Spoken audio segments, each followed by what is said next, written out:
Good day, everyone. Saturday again, and because the last live stream didn't go so well, there was no audio and the quality was a bit crappy. I'm trying something new. Because my webcam is pretty crappy and on the fritz as well, I decided to try and set up my laptop, and seems to be working so far. And if you think this is better than the last time, probably is. Excuse me. So this will probably be a little bit better than the last round, and I think we'll have a better time this time around. So to pick off from what happened in my last live stream, I was working on a Venom crawler, and in essence, the whole idea um, for building this Venom crawler Kitbash, this entire project, was to put the front of a fiend of Slanesh and attach it to the back of a Venom crawler, sort of achieving sort of a spider body fiend of Slanesh look. And I had more or less put everything together at the end of the last live stream, last Kitbash Saturday, but didn't have time to finish it during the week. So to make up for the bad quality, I decided to continue the rest of this project on live stream, and I will marathon this as much as I can, and we'll see how far we go. So let's take stock of where we are now. What I have here are my Venom crawler legs, my parts. I've got the front end of a fiend with the back cut off, and I've got the back end of a Venom crawler with the front cut off. However, Venom crawler has a additional feature. And what I've done with the Venom crawler is I've kitbashed it with the sort of gargoyle-y, statue-y guy that holds up the cauldron of blood for the Daughters of Cain cauldron chariot model.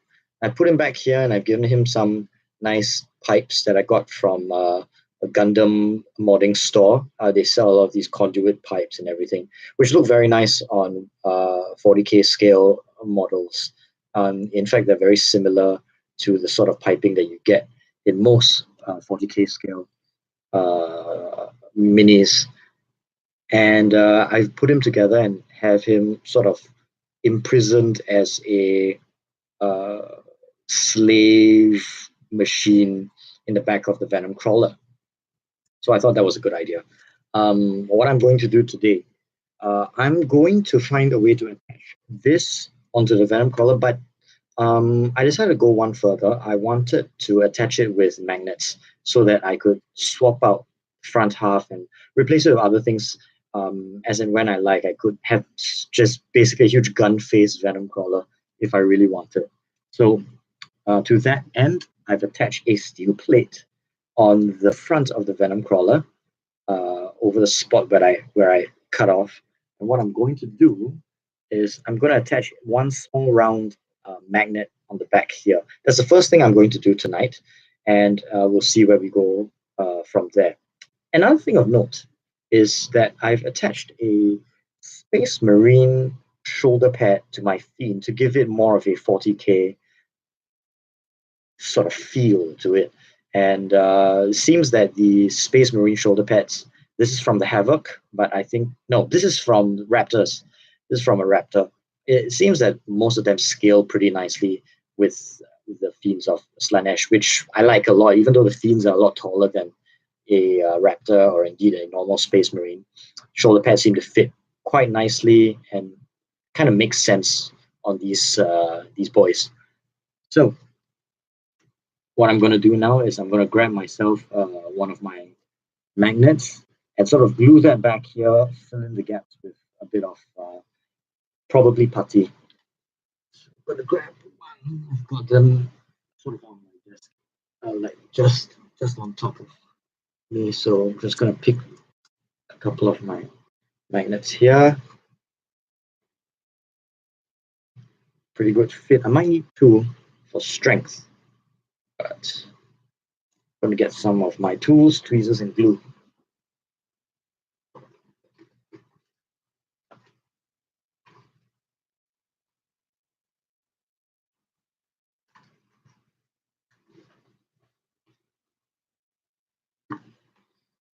So I'm thinking I might want to fill this with epoxy putty and then put a magnet, push a magnet in there.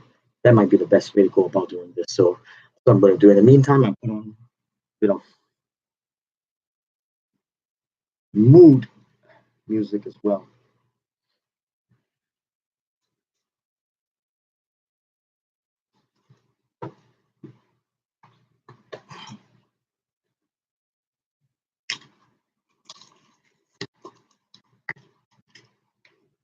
What we got?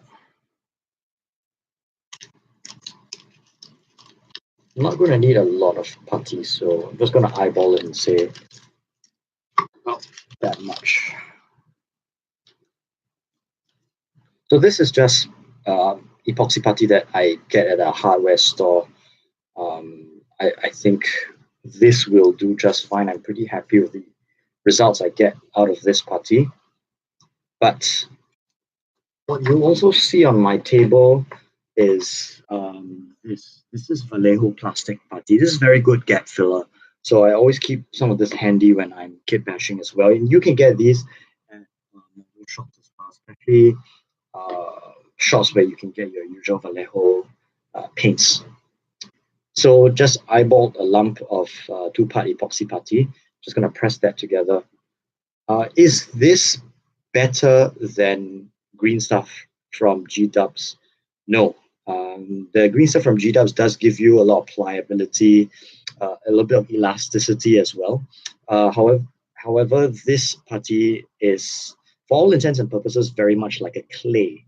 Uh, it does not allow you to mold it. It does not allow you to sort of sculpt it into details and miniatures. You can cast negatives and then make little details, but um, in the end, this is more of a gap filler than a modeling medium.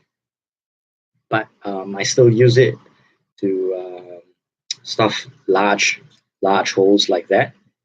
I always find it quite useful for something of that nature. Now, when filling gaps, I always overcompensate.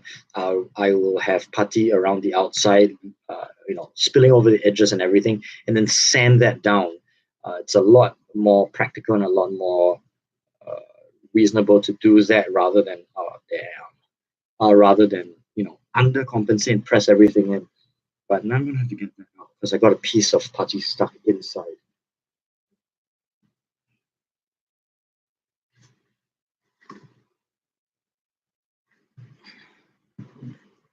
Now, here we go. Tweezers. And just grabbing that out. There we are.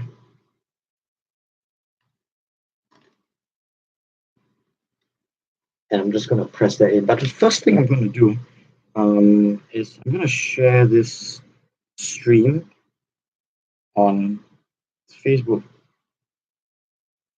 just because it might help a little.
Okay, all set. So back here.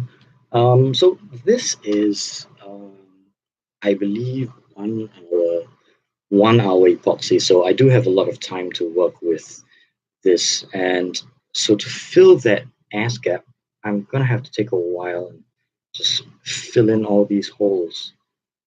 Uh, how do I go about doing this? So let's just stuff him up then. I think this is the best way to get the results I need. So I'm stuffing him nice, good, making sure that my fiend is all covered up on the back, and I'm just positioning my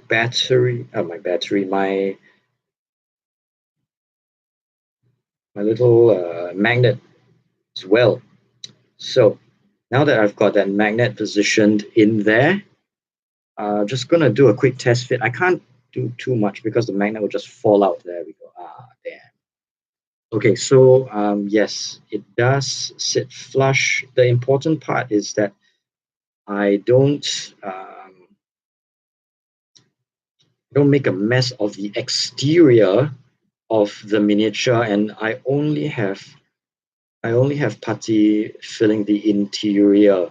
The whole purpose of filling this with putty is simply to have a medium on which my magnet can sit, and I am totally making a mess of this. So hopefully I can salvage this enough so that I don't make an ass of myself. I'm gonna need more putty. I think I'm gonna have to fill in a lot of the gap inside this bad boy to get the result that I want. So I'm gonna mix up a little more two-part epoxy putty.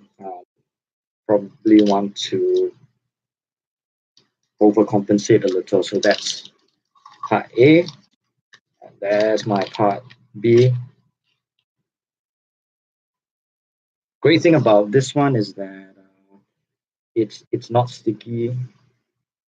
Can pretty much work with it for quite a long time and not make a mess at all. It doesn't stick to your hands at all. So I love working with this stuff. So one thing about two-part epoxy putty is a good way to mix it nice and quick is to press it into two discs, press them together, roll them up, and then just stretch and fold until you get a homogeneous lump. One part is slightly stickier than the other part, so you'll know if it's become uh, uniform because it will be totally not sticky at all. Won't stick to your skin. It'll behave exactly like almost like a Play-Doh. So let's see, stick all the loose bits up, and here we've got a nice uniform lump of our epoxy putty, and we're gonna go round two for two, and just start to stuff up our fiend the way he likes it. Yes, yes, yes. Nice. Okay, so that's the effect I want. Nice, fill up that hollow gap inside my fiend, just like I fill up hollowness inside myself with 40k miniatures. And eventually, like myself, I will create a monster. And that's that.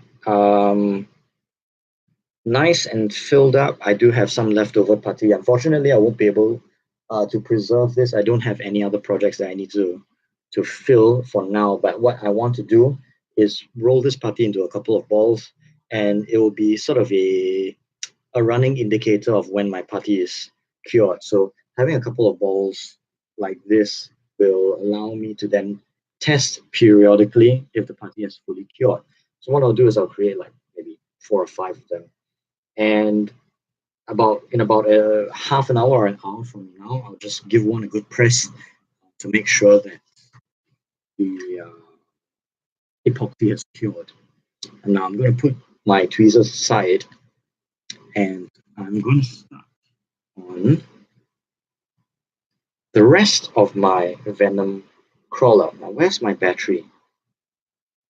Sorry, no, where's my magnet? It was here a minute ago.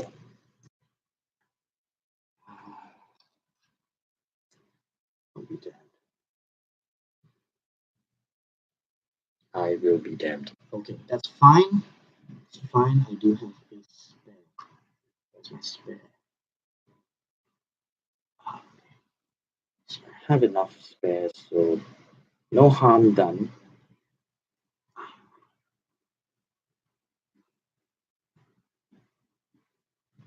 Fill them up from behind. Nice and flush with the Fiend of Slanesh. So that's the front half. I'll let that cure. Once that's cured, I can basically flatten out everything, flush with the magnet and the rest of his body. And if there's anything that's not flush, you can always fill it in with, as I mentioned earlier, the Vallejo plastic putty filler. Now, let's do a bit of show and tell.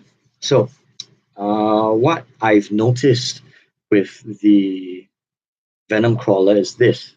And this is the same with the Redemptor Dreadnought.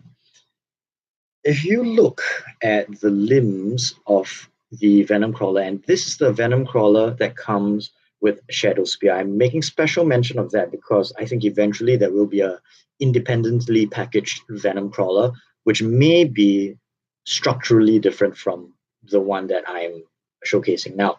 Now, this is the Shadow Spear Venom Crawler, and it does have ball joints at the end of every limb. But on each of these ball joints is a tab, and that tab corresponds with one of the ports on his body. So that means that there is only one way that you can position every limb on the Venom Crawler, meaning that every Venom Crawler that comes out of the Shadow box, a Shadow Spear box, has the exact same pose. That's not a big deal because, well, we will be presumably getting a more varied Venom Crawler box eventually. But in spite of that, what I realize from my experience with the Redemptor Dreadnought is this.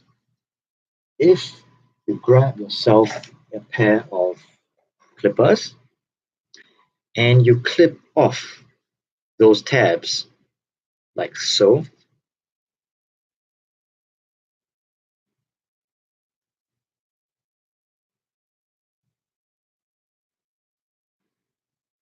and sort of achieve a complete ball or less than a ball join, then what you have is sort of a very posable Venom Crawler. And where this was originally fixed as sort of a limb held rolled back in preparation to slash, I can have that limb now placed on the ground supporting its weight.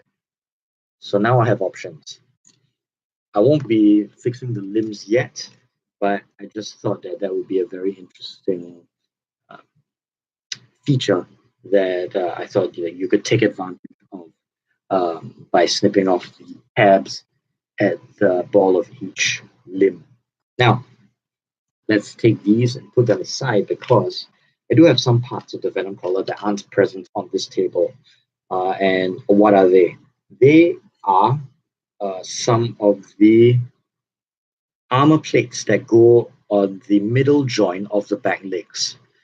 So I haven't placed them here yet because I want to make casts of those armor plates and build up this area to break up the bad looking perfect cut that I have here. So I want some armor plates that curve over the back of my fiend and hide the seam on this on this cut, and that will be quite easy to do if I can make some nice casts of those armor plates and then glue them over this and sort of have a layered armor over the back of this creature.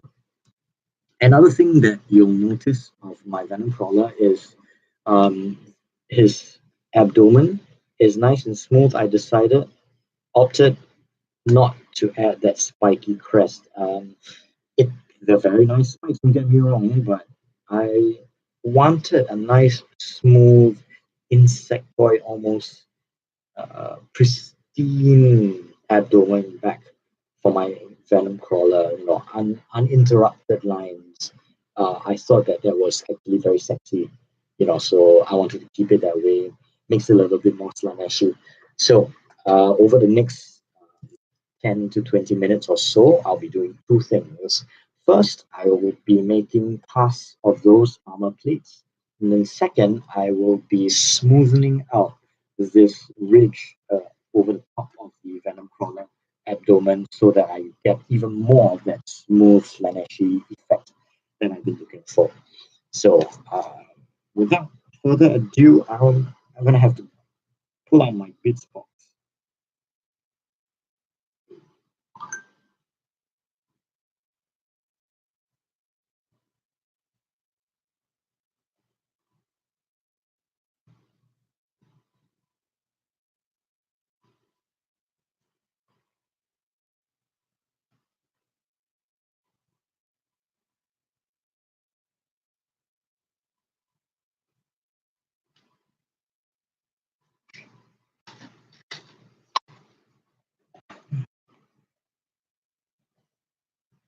Now, for those of you who are curious and haven't seen it yet, I do go into a deep dive of my Venom Crawler sprue in another one of my videos. But for those of you who haven't seen it, this is the back crest of the Venom Crawler. It is very, very beautiful. I love this part.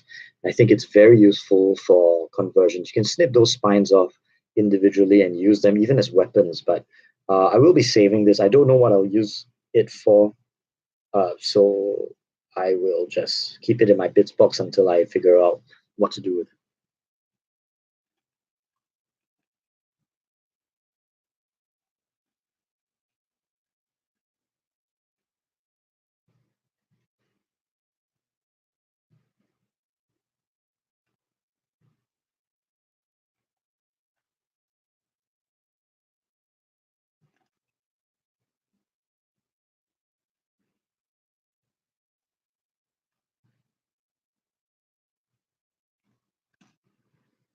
So it looks like I've got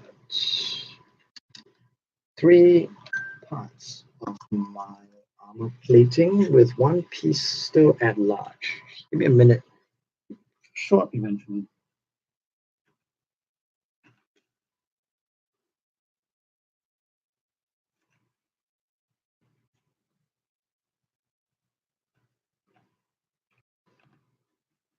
There we are. So those are the four pieces of armor plate that I need to sort of make some nice casts of, and I still have to decide which of the ones look best. So I'm just gonna start um, fixing them together, holding them together loosely, and seeing what I have. I'm not sure. I mean, I've never really spent a lot of time watching other modelers Kitbash. I do sort of uh, walk to the beat of my own drum, so to speak, and so I don't know how a lot of other hobbyist Kitbash. This is how I do it. I like to sort of put together some sub-assemblies, see how they look, and decide whether or not I want the same effect. And because I've only got one Venom Crawler, I can't waste my parts, so I do have to be very careful about this. But it does appear that even after I put this together, I I, I don't think I'm going to have to put these parts together in order for my Venom crawler to be built. Not sure.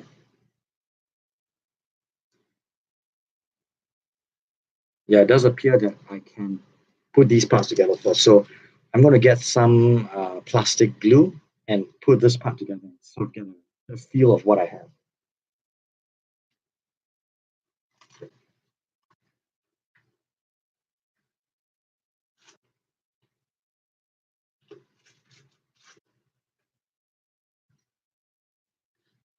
Plastic glue. So if you've just started watching this stream, I'm on a kit bashing marathon to put together my Venom crawler. Hopefully put it all together by today. But we'll see. It's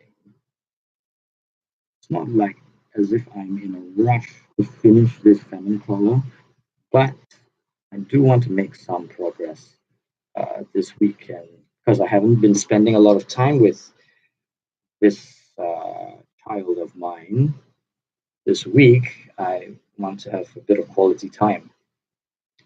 So that's the sub assembly for one of his legs. So once that glue finishes curing, I will sort of make sure that the sub assembly can fit in there, and then sort of explore what I can do with turning this into some kind of saddle for my Venom crawler. And you may get a chance to see me actually uh, fabricate some parts for this Venom crawler. Let's see, what do we have here? Now that I've done that, while this thing starts to settle down and set, I want to start smoothing out that ridge on the back of the Venom crawler, and I think I will be able to fill in some gaps as well. Now, it does appear that interspersed along this ridge are actually rivets, and I don't want to lose that detail. Or do I? Sort of have to make a decision on whether I want to lose those rivets and just do this smooth crest over the top. Um, I think I will actually. So what I've got is some sandpaper. I'm going to take my sandpaper and take my sandpaper to this ridge, just the ridge, not the rest of it, just the ridge, and then smoothen all that out to a nice, perfect, seamless ridge.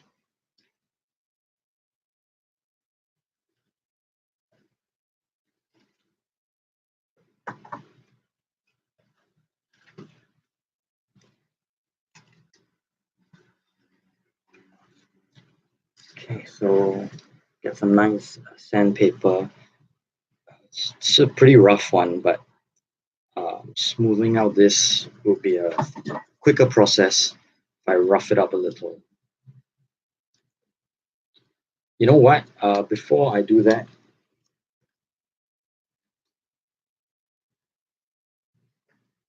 I'm going to get a nice sharp hobby knife.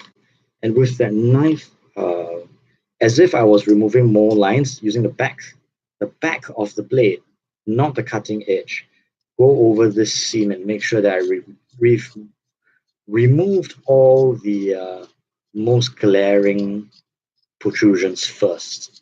This will help make that sandpapering process a little bit better. I'm going to go over all those rough protrusions, and you'll see there are white spots along the back of the Venom crawler. Those white spots are actually Vallejo plastic putty, filler putty. And they have been applied in the holes where the pegs of the crest of the Venom crawler are actually supposed to be inserted. Because I am not using that crest, I decided to fill it in and get that nice smooth effect on the back of my Venom crawler.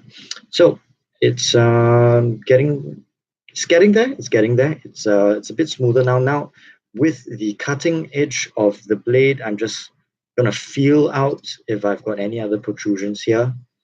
Just feel it out to see if anything sticks, and then just very deftly remove those offending protrusions along this nice smooth spider butt.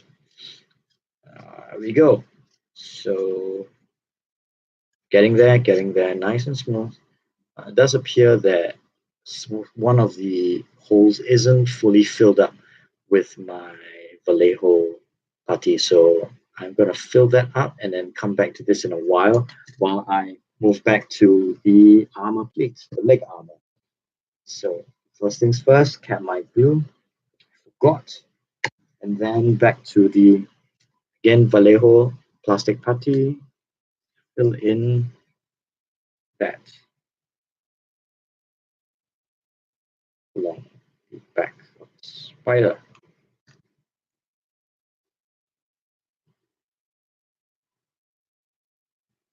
So one thing I love about this is that it is a very tiny nozzle. It's awesome for filling gaps, the really tiny seams on a model. I'd like to show you something. Just give me a minute. I want to show you something interesting.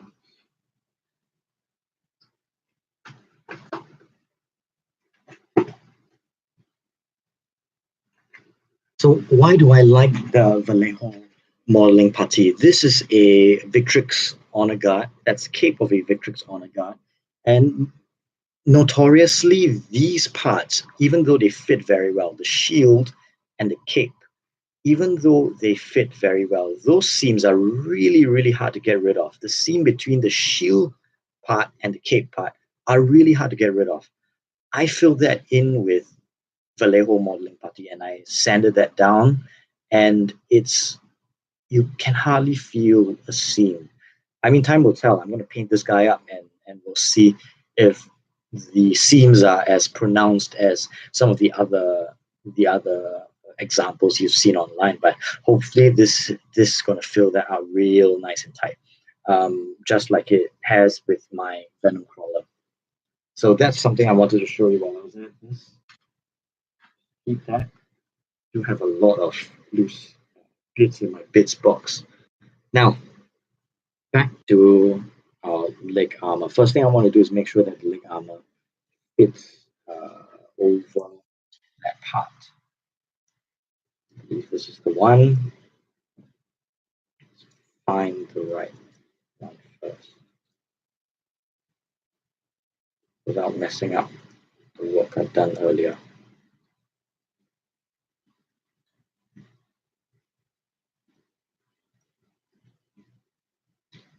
So it does seem that I should have put this on the leg before I glued the back legs on my Venom crawler. But let's see if there's a way I can like sort of jiggle it in. I think it belongs to this one actually.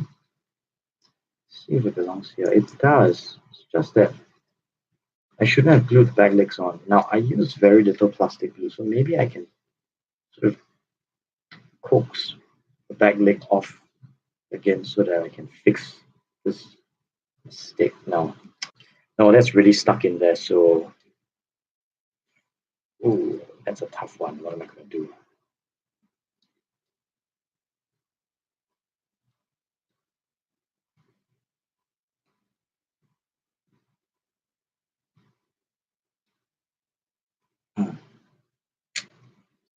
Tough one.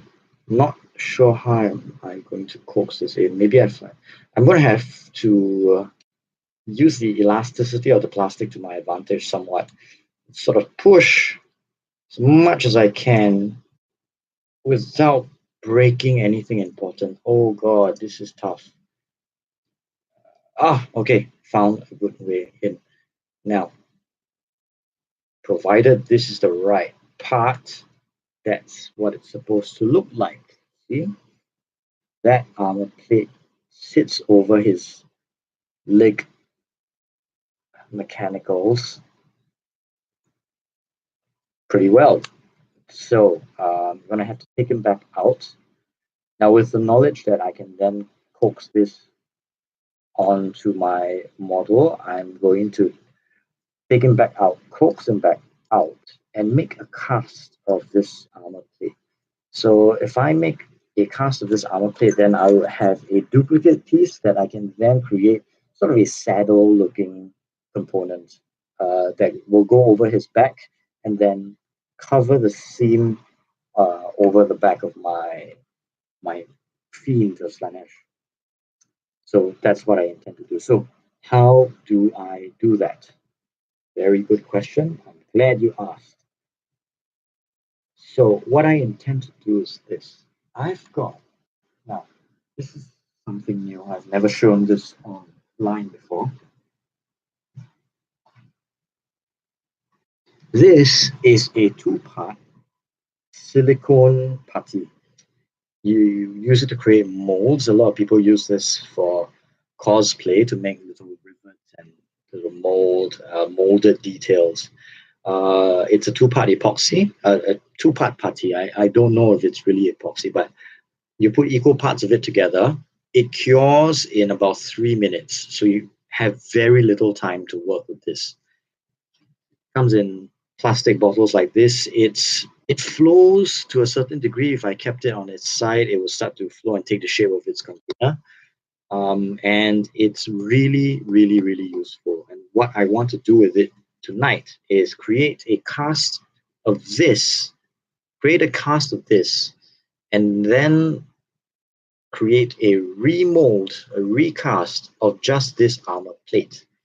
Now, I'm showing you how to make casts of models, but I'm not encouraging you to turn this into a business. I am encouraging you to use this as a means of exploring and kitbashing your own models, but don't do what I think you think I'm implying that you should do. I think I've made myself clear.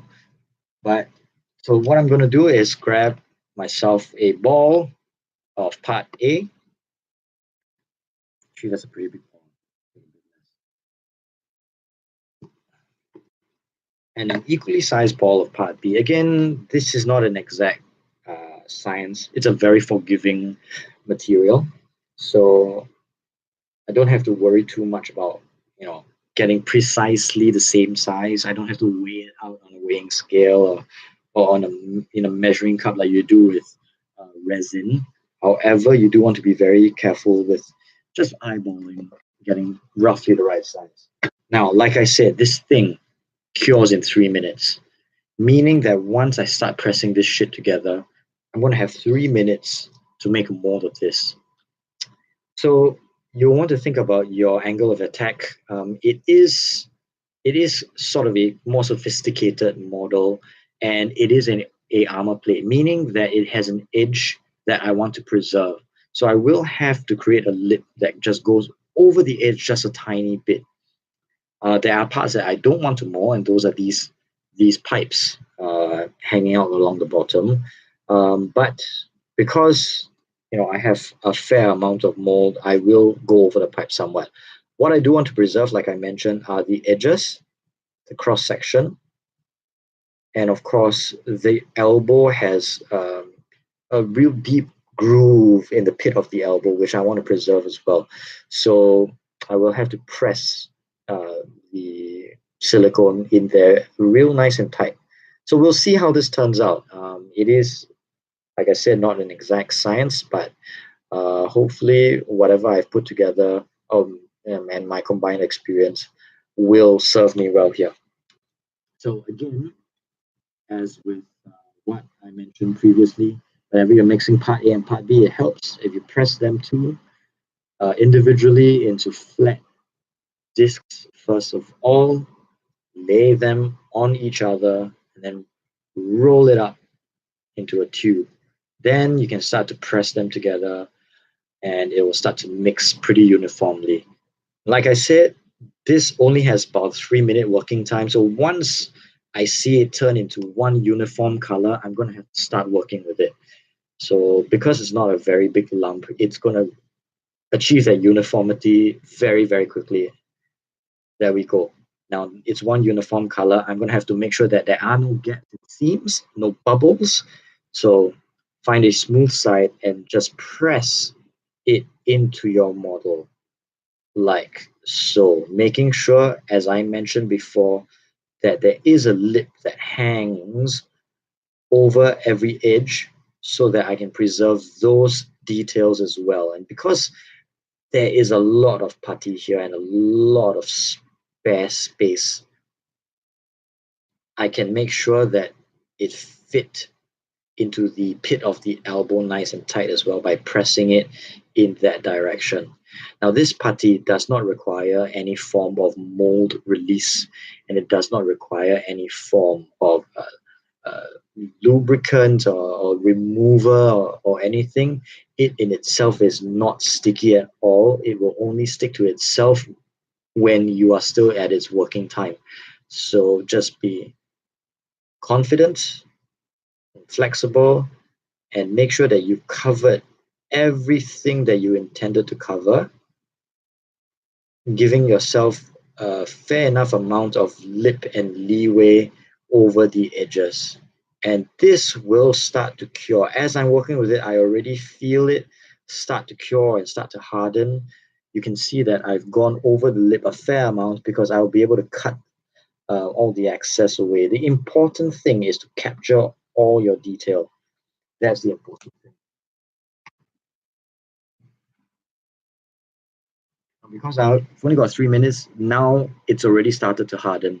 So I actually grabbing my tweezers and starting to just coax those edges nicely to make sure that I still have all the detail on the edges. Thankfully, this is a chaos model, and if the metal and the armor plate does appear slightly warped, no one's going to hold it against me. In fact, no one might even notice.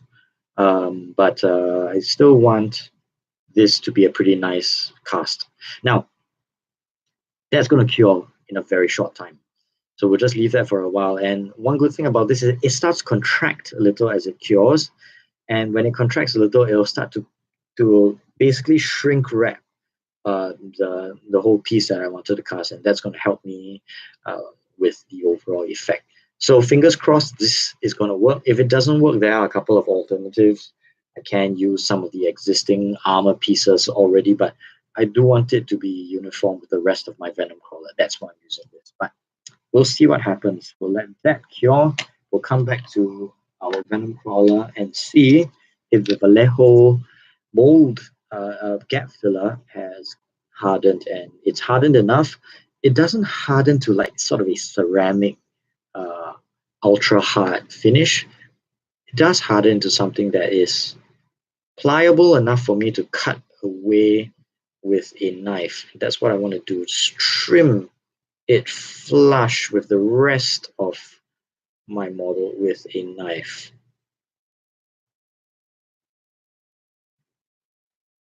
Who knows, I might at least base coat this guy tonight. So here I am trimming that filler putty with a knife, making sure that this one's nice and smooth. That seems to be okay. I'm now going to check on the other part that I was working on. The other part is actually the Fiend front half. Just pressing a bit on the putty that I made earlier, and it's still pretty soft, so I'm not going to touch it. So I'm going to leave this guy here, clear some of the other parts. I've got another armor plate here, so just going to take this and get rid of the sprue so I can save room on my desktop. Just cut away some of that.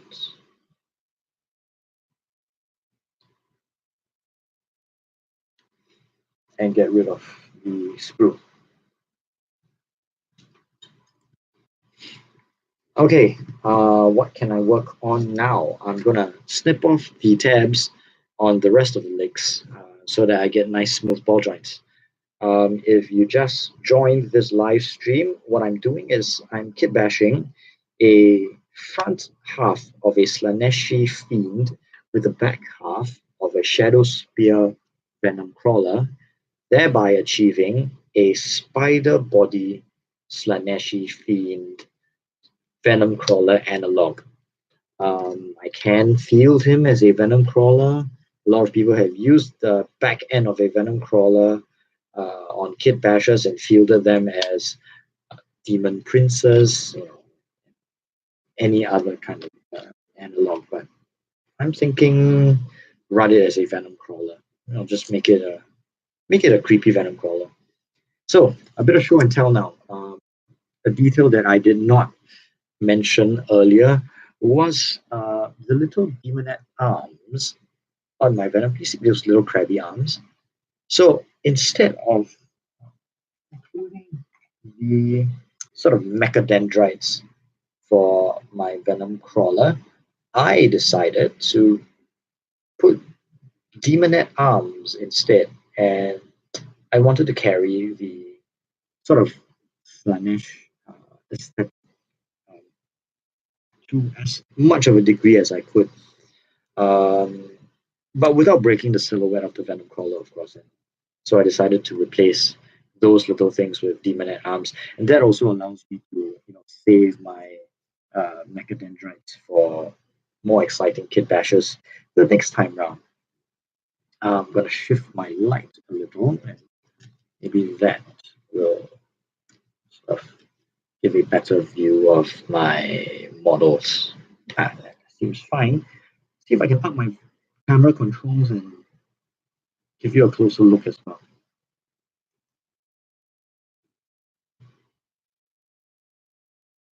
Settings.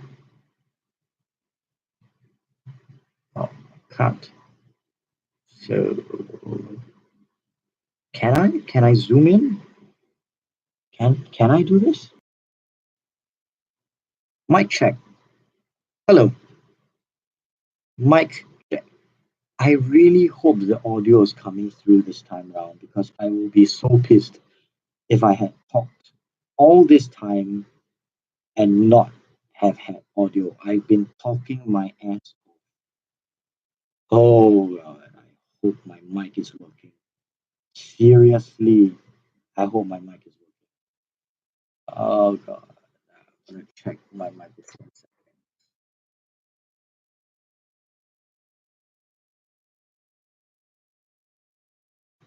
Mic check. Hello. Selected Microsoft Teams. What the hell is going on? Okay, stop. This is not my microphone setup.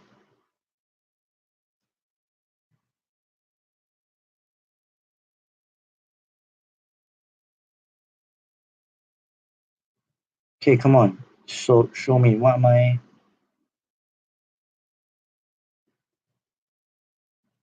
Seriously?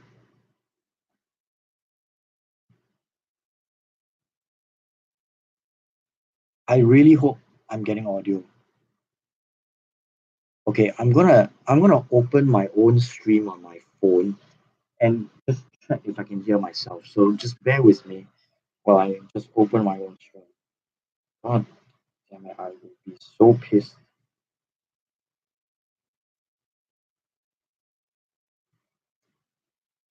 Yep. Yep. Wait. Okay. Wait.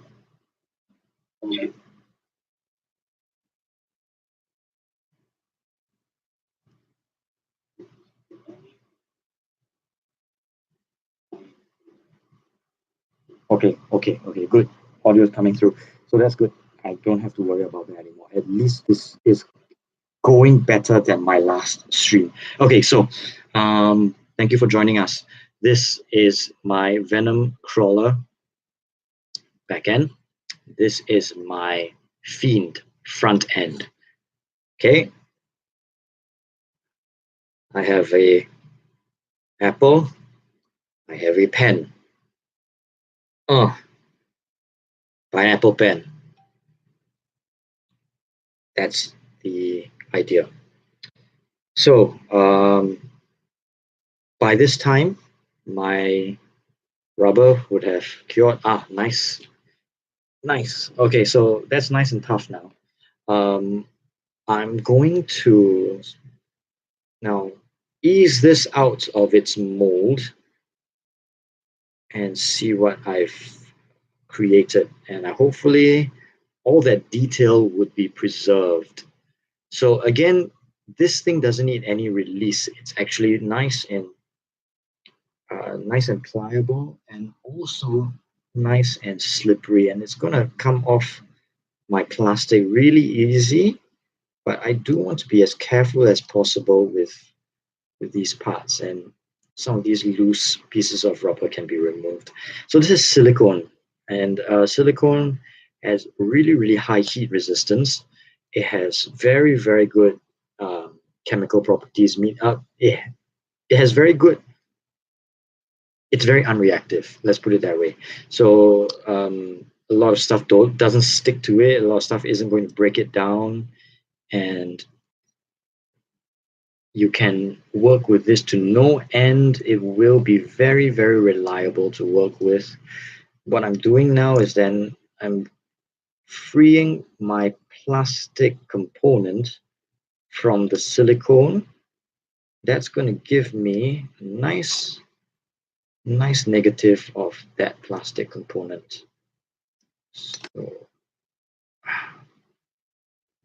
silicone is pretty tough, and it does create a very reliable mold. And even though it doesn't stick to the plastic, it is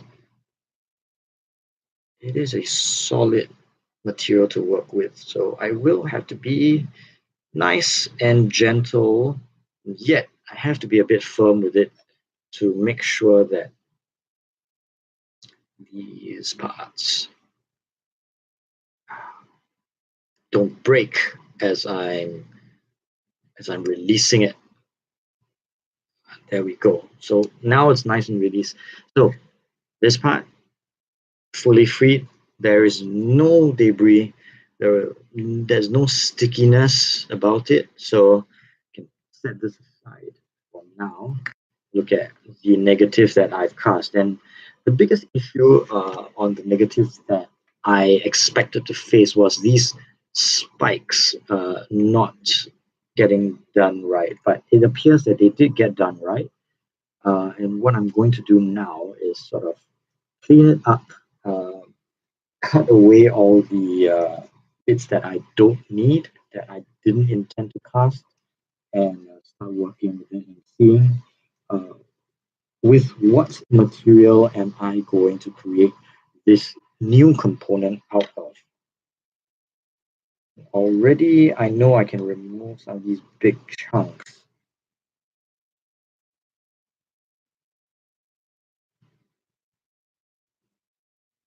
So I'm just going to cut off the big chunks that are blocking my view for now, which will be sufficient for me to continue work. Some of these parts as well can be gotten rid of. And what did I just make? I seem to have... okay. So everything's in there. Now, so the decision now is, this is, like I said, a very versatile mold. And I can fill it with resin. I can fill it with epoxy putty. I can fill it with green stuff. You could even actually fill it with, the silicone that comes in a caulking gun. And you could get a pretty nice model out of it. Now, I think the best material to work with this mold is actually two-part epoxy. So I'm going to break out my two-part epoxy putty and then fill this in. But before I do that, there are a couple of considerations. Obviously, two-part epoxy putty is very airtight, meaning that if I start pushing epoxy into this mold, I will need gaps on the other end for air to escape. They don't have to be very big gaps. They don't even have to change the structural integrity of the mold itself, but they will have to be gaps. And especially where those spikes were, I just want to grab, any sharp object and push through all the way to the end and make sure that air can escape as I push epoxy into this mold. So I'll just push it all the way out to the end and make sure that I do have holes big enough for air to find its way out of, out of as many of these gaps as possible. And now back here, I don't have much epoxy left, so might have to use whatever I have left. Yeah, I might have to use whatever I have here. So I'm gonna use most of what I have here. I'll just keep some for emergencies. Use up about that much. I'll keep a bit more for emergencies. So have that much, and I'm gonna just again eyeball my part B. About that much as well. Maybe a little bit more. About that much. There we go. Now, if I have sort of eyeballed this right, I will have enough to fill my mold and maybe even some more. Maybe if I had time, I'd make a second mold or something else, but we'll see.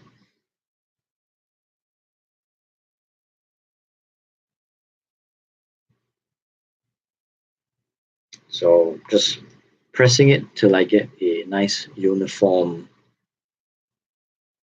putty. They're nice and uniform, and what will happen is just break off a bit. I'll break off a small bit, and because this putty is self-adhesive, it's going to stick to itself. So the good thing is that then now I can start pressing this putty into my silicone mold. The mold is going to reform around the putty, so I can use plenty of pressure, press this putty really far in there, making sure that the air escapes out the other side, the holes that I made, and allowing the silicone to reform around it. So that includes those holes deep inside there that I've made for the spikes. And what I'm going to do is I'll do one better, and I'll just roll this into a ball and push that into the holes originally made by the spikes in the armor. At the end of the day, I'm not too worried about not preserving those spikes. I don't think they are a necessary detail that I need to preserve in my end model, but it will help to have that option open to me, which is why I'm emphasizing putting those spikes in. That, and I also wanted to emphasize it in this stream so that you sort of learn, something new while watching my stream, and not just, get entertained and me bumble along and make mistakes and giggle. So I'm gonna again very firm pressure, very firm pressure, pressing my putty into this. And just a note on what I'm doing here. This is for all intents and purposes a one-use mold, and that's not because this mold isn't reusable. This mold is reusable. However, to preserve the integrity of all the details on the part that I'm casting. Whoa, whoa, whoa, whoa. To preserve all the details on the part that I'm casting, I will not be trying to save the mold, and I will cut this mold open and extract the part that I've made. This is purely as an act of conservatism. I don't want to take any chances with this part that I've created, since I don't have a lot of spare epoxy putty tonight. I will have to go and purchase more from the store later tomorrow.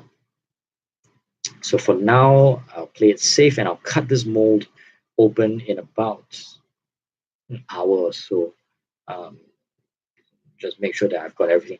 I am again overcompensating, even though I filled the entire mold. I am going over again and pressing more putty in. It's always good to have more material and then trim it down with your hobby knife and sanding, uh, sanding a file or something later, rather than worry about conserving as much of your precious modeling material as possible. I would rather worry about getting the most effective mold of the uh, object that you're trying to model. So I want as much material as I can out of this, and then and then and then solve the excess of material problem. Okay, so I'm gonna grab myself some paper towel.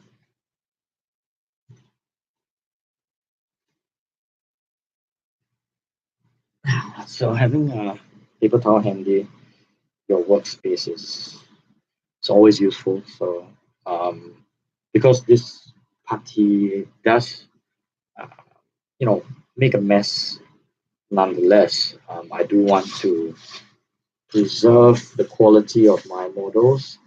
Putty will stick to unprimed plastic or indeed primed plastic as well, and sort of create fingerprints. So you do want to keep your worktop nice and clean.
Okay, so I'm back. Just had a couple of ventilation malfunctions over here. Now, what's next? I've got. Let's see if my fiend is hard enough. No, don't think that's hard enough yet. So, it's just a reiteration of my project tonight. I'm doing a marathon kit bash of my Slaneshi fiend with a Shadow Spear Venom Crawler, and I'm just gonna clean this while I talk about this project. The idea was to take the front half of a fiend, the back half of a venom crawler, put that together and see what nightmares are made of. And so far, I'm pretty happy with the result. This hints at something that's truly terrifying, and I'm pretty happy with what I have. And so as I clean up my components, I'm starting to see what I can truly achieve with you know these parts. So, quick overview of this project. I am recasting some armor plates to place over the back of this seam so that it does appear a lot nicer when I put this whole thing together. I don't want exposed seams. I want everything to sort of socket in to a armor plate cup where this clean is going to sit inside. I think that will look a lot better. So I am starting with one armor plate and I'll see how I can build it up from there. I might need more components. But for now, that's what I'm doing. Um, some details, you see that I do have a nice sort of a supplicant, Slaneshi supplicant, seated or suspended on the back of my spider body. got guts hanging out, metallic guts hanging out the base, and well, this guy is going to be, a little detail that I had to my Venom crawler. I think while I wait for the rest of this to cure and set, I'll start drilling out some of these exhaust pipes. I think it will add to the overall effect. And then I'll clean the Venom crawler, clean the components so that I don't have any mold lines.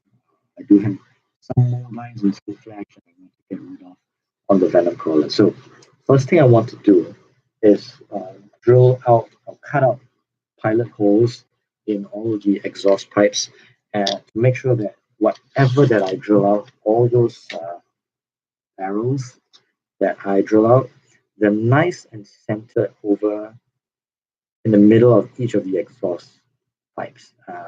That's that will help me achieve a better effect, not make it look so awful when I'm done. So I'm just gonna eyeball the middle with my hobby knife and just give it a couple of twists to mark out a pilot hole.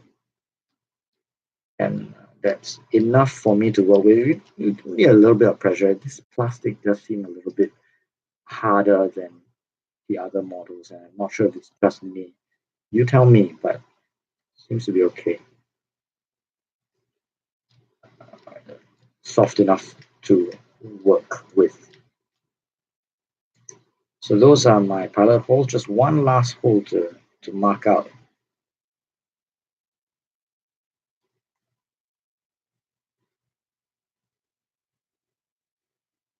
There, that's that hole. And I'll start marking out that hole. And you'll see that in some of my videos where I talk about drilling holes in models, how I mark pilot holes and how I actually move the middle of a pilot hole if I've done it wrong the first time round, how I can actually guide the hole towards a proper direction by angling my hobby knife towards that direction so that I widen my pilot hole in the direction that I want it to be so that it gets closer to the center of where I want my hole to begin. So that's what I'm doing right now, making sure all my pilot holes are smack in the middle of these exhaust pipes on the Fiends of Slanesh. And then what I'll do is very important, cap your hobby knife, safety first. Then grab my pin vise and my drill bits and pick out a bit that I want to drill out my exhaust pipes with. Assemble that in my pin vise, and then what I forgot to do earlier is put on some background. What do I want to do? What do I want to do? Should I listen to 40K theories? I like 40K theories. Let's do 40K theories. This is fun as hell.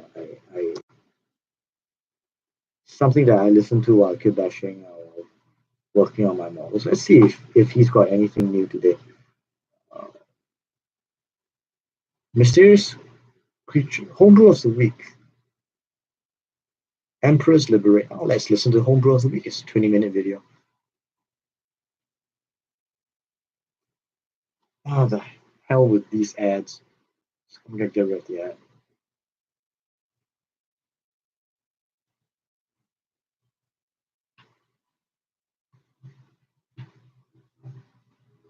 I love this music. It reminds me of Chaos Gate. I love Chaos Gate. I want to play it again.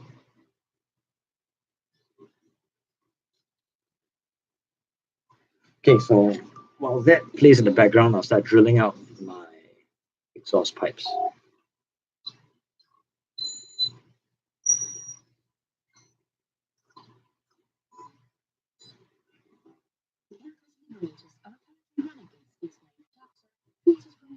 Renegade chapter. Oh god, you guys should see that sigil.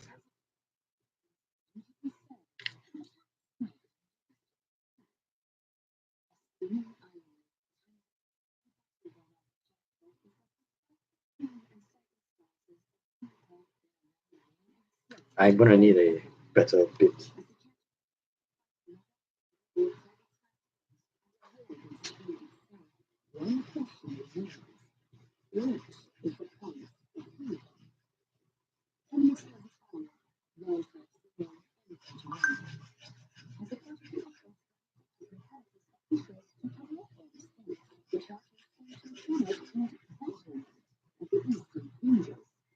Oh, this is an ironic homebrew chapter.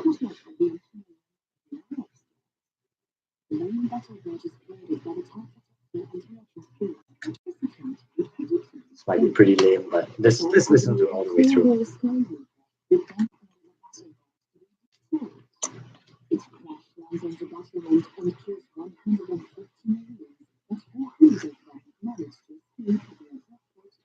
Okay, so back here.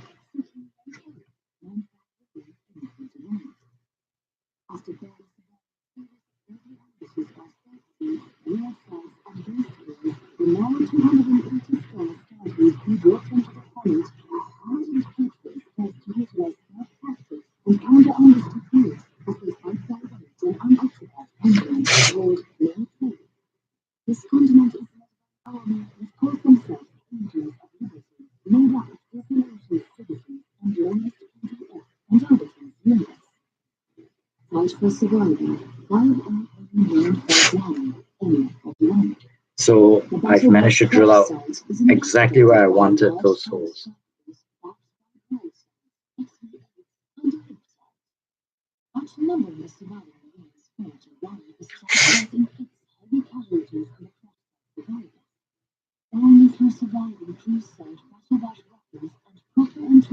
This homebrew sounds a lot like a analogy of American victory over communism in the 60s. What do you call it? Allegory. It's like an allegory. Okay, so drilled out those holes. Pretty happy with how deep they are. Don't have to drill them all the way in and have a deep hole. So I'm going to start cleaning up this model now. I don't know whether I get copy struck if I'm listening to this, so weird. Will I get copy struck for this? Because I'm listening to this in my spare time. It's not as if I'm trying to make money out. I will see.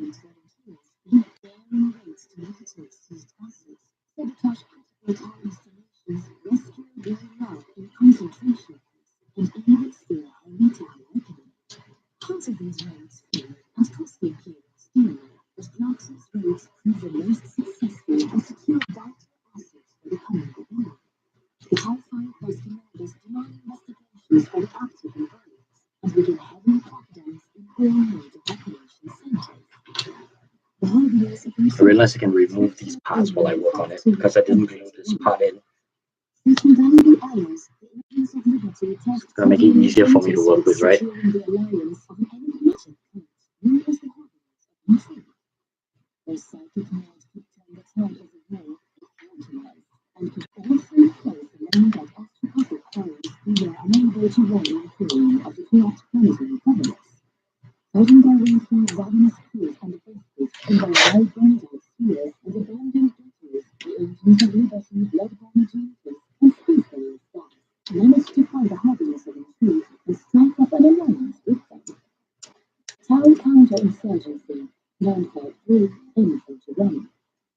With a powerful array of allies and enough supplies to sustain a planetwide rebellion, the engines of liberty and the Astartes So yeah, pretty happy with what I've achieved here. I will start to smoothen out and refine where my venom crawler butt will join with the fiend. That's going to involve me cutting off a lot of this loose plastic. He's been injured by a Let us image a shattered. Heavy collateral damage leads to civilian casualties, which shatters popular support for their veins. Time still suits as criminal officials that lead a military cities with high warriors and auxiliaries slowly clearing resistance in enclosed areas. The slaughter I was pretty happy with this. It's not bad, huh? Okay, yeah. Dying tunnels thanks to Philistine resistance to the surrounding forests. Various battlefields devastate the most imperial formations. The assaults are called off after 2 weeks. In one failed raid, Ranger WD's Clarkson loses his eye and his entire team is killed, except him. The siege of Alamein, 750-953, in Portugal. I love that. This is kind of Terry forces made devastating counterattacks against major imperial strongholds. The Alamein, the largest of them, breaks under the weight of riptide level sails after a month of relentless combat. Famous Angel of Liberty, Livius Crater is killed in the last stand. Nearly the entire garrison dies during the defense. Teddy Magentas, frantic to save his cousin Arthur and avenge the force he worked so hard to build, tries to lead a small team behind enemy lines to recover only weapons they can, but their sword fails, and half of his team is killed or captured. It would be a huge thing on Magentas' honor and a resounding propaganda victory for this high warfare and high cost. The Battle of the Belge, 954 M41. The first uprising against the Thai fails after a year of bloody setbacks and failures. These spirited See where we are now. imperial loyalists retreat to the crushed battle barge. I'm gonna start looking for parts that I can bash this together. The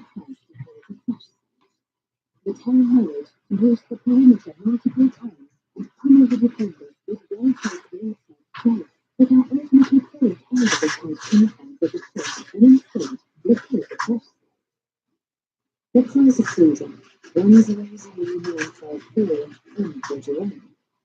So I have these Mechanicus components, and I mean, it's an easy fix, but it's hardly a Slaneshi solution. They look so gruff and too severe for a Slaneshi Kitbash. I think something nice and smooth. I have some Daughters of Cain components. I'm gonna grab those components and see whether they fit.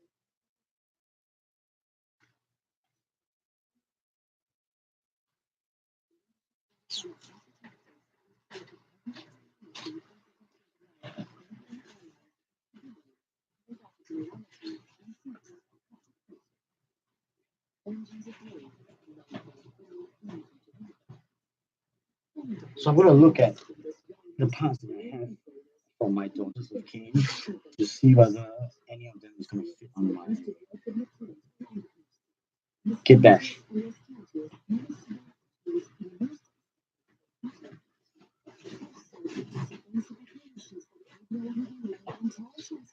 So here's an interesting one. This is from the Cauldron of Blood sprue, and these are nice broad components that I can use to cover ugly stuff with. And so these, they're pretty nice. Maybe I could use something like that to cover that scene. Actually, I like this a lot. I wonder if I could sort of soften it and bend it. I reckon I could.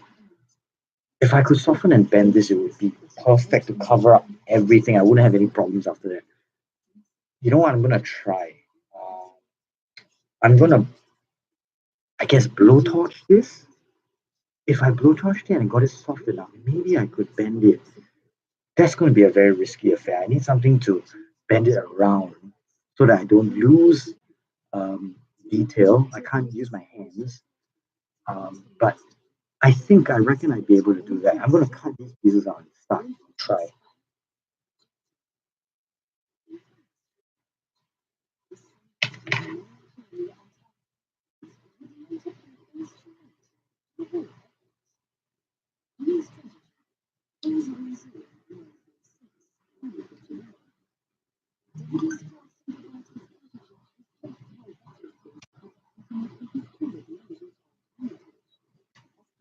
So that's the first piece. Here comes the second.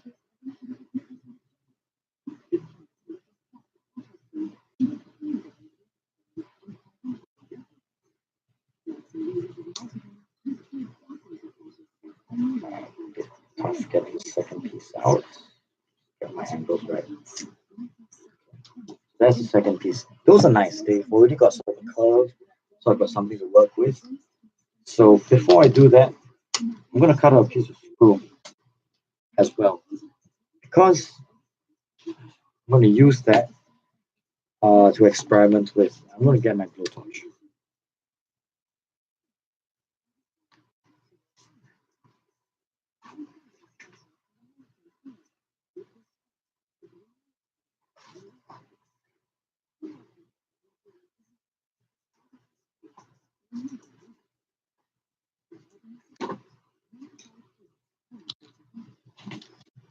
So with this in hand and safe distance from the components I want to conserve, I'm going to sort of heat this up and see whether I could bend it without losing sharp edges and details. So I'm just going to keep it moving, and oh man, I can. Look at that. I can bend it. Okay, it got soft real fast. So that means I can't go overboard. Oh, it's nice and stiff. Once it's cool, it keeps that shape. Okay, let me think this through. I'm gonna make or find a component that I can wrap that around that's roughly the same shape as this. I'm gonna set that up in front of me, and I'm gonna grab this, warm it up, and then wrap it over. Do I need both? Do I need both? I might need both.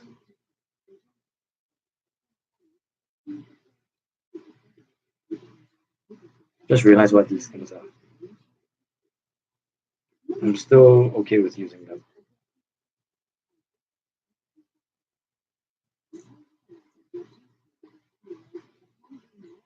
Let me think about this. So if I have this over the edge and spikes coming out, that could be pretty nice. So what I'm gonna do is just use spiked portion. Just use the spiked portion on one side. So let me cut. I'm gonna have to cut this.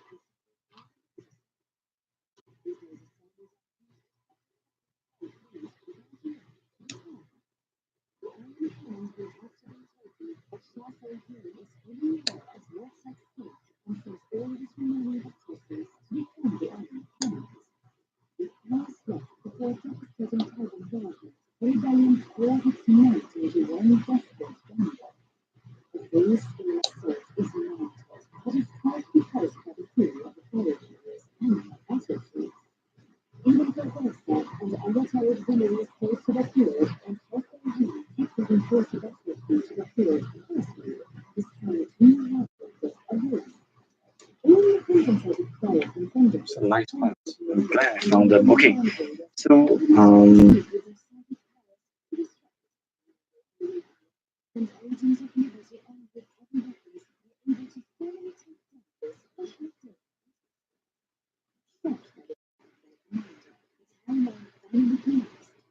this is going to be a very involved process, but if done right, it'll look pretty good. I will have to use the entire length of it, and I'll have to use both pieces. And challenge is it's curved this way. I'm going to have to curve it the other way, so that I can get this round outer surface. Let me think about this. I do have a glass bottle, and I can reverse the curve over the glass bottle, but after that, I will have to bend it out a lot more. That's how I'm going to start. So um, I'm going to get some blue tack and fix my glass bottle right in front of me like this. And use that as a little saddle.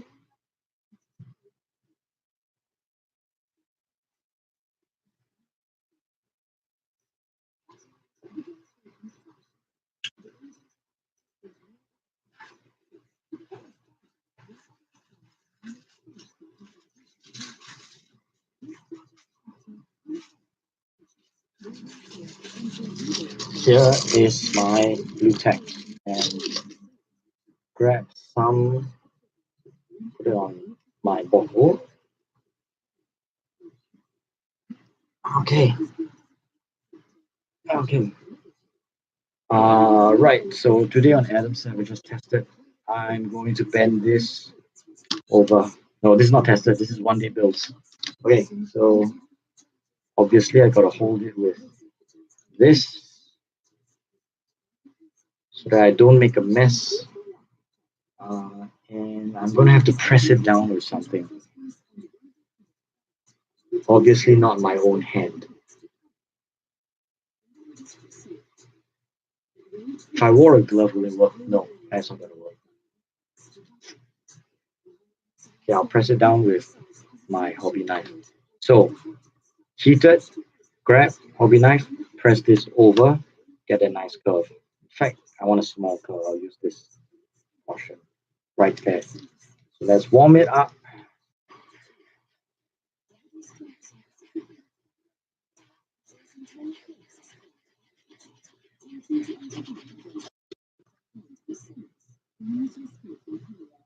Not enough. No, it's hardly warm. Okay. Let's do this again.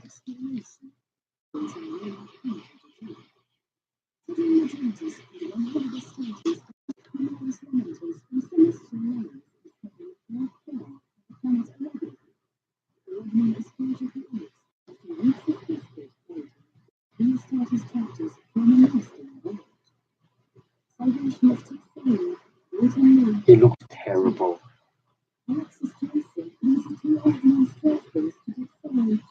Okay, new plan. I'm gonna use my hands because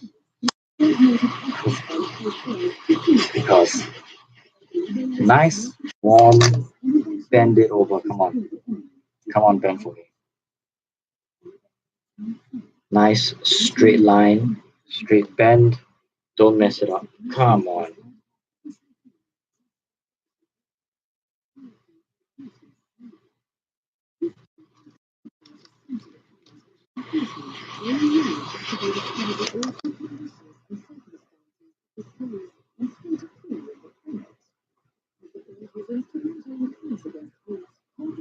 Okay, it looks okay.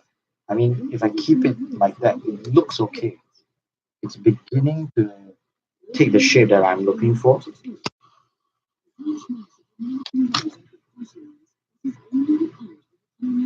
So it looks okay. Let's test fit. So that goes over this edge like so.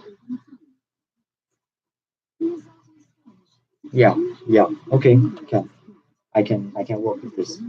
I just have to soften it a little bit more.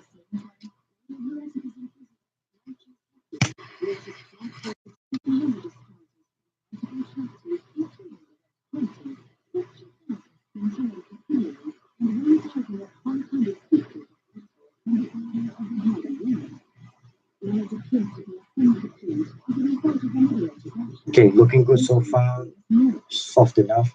Well, the reason I use this is because if I do mess it up, I'm not going to miss this part because I really don't have any use for this part. But if it works, it will be a very suitable component. So let's it will work, soften it enough, and then keep coaxing it into place.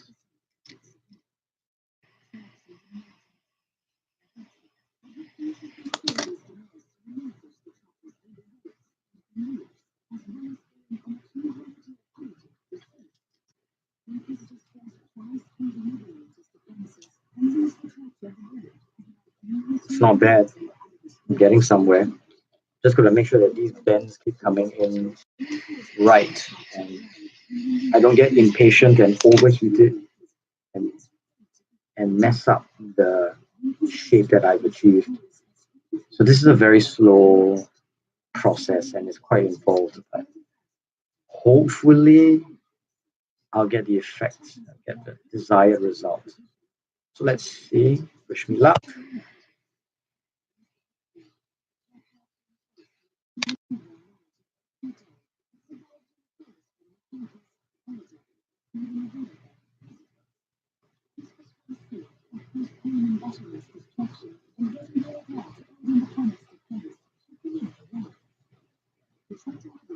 Okay, okay, okay. It's working so far. I'm gonna cut off the end because the spike on the end bends the wrong way anyway, so I don't want that. I'm gonna cut off the end. I'm gonna do the same with the others so that I don't forget to make sure that I got it right. Okay, I'm gonna start bending this one the other way around as well.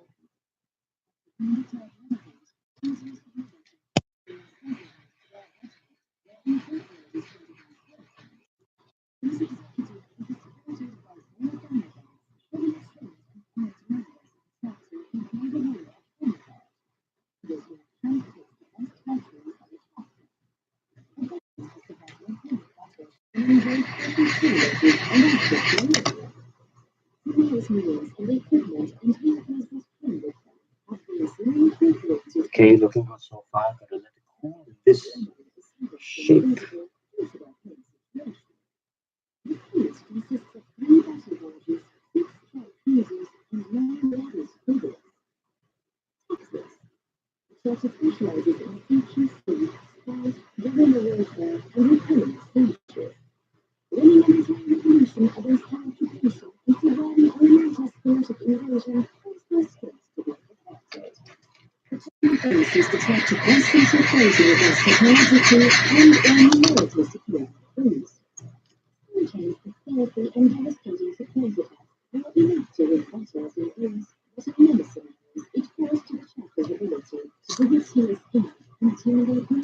Wow, I'm really getting somewhere with it. Okay, I'm pretty happy with this.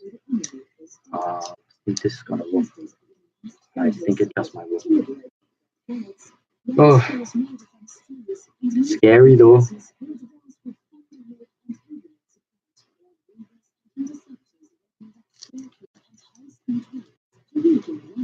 Scary, but getting somewhere.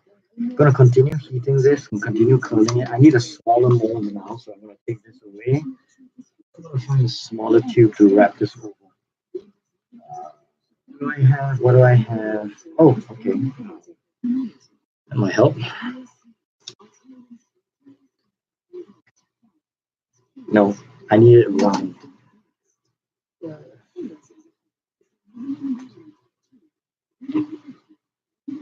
No. Okay, maybe something like this. Might be too narrow, but I think I can overcompensate this time around. Bend it around that. I'll use it as a crafting tool.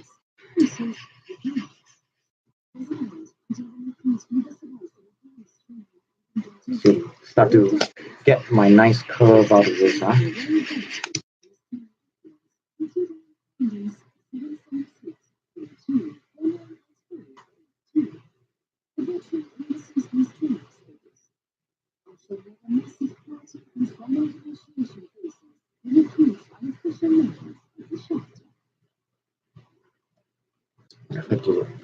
Can't do it the other way around. Okay, so glue. Should I glue them down? Am I ready? No. Maybe I should curve these a bit more. I really do need to curve them more. Let's curve them a little bit more, okay?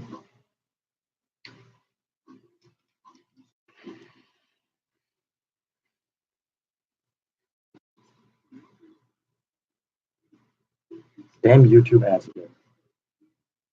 Start your own business. Make money from home. Oh, let's see what else. What can I run here? Some music. Let's run some music. Some chill music. Okay, so let's do this.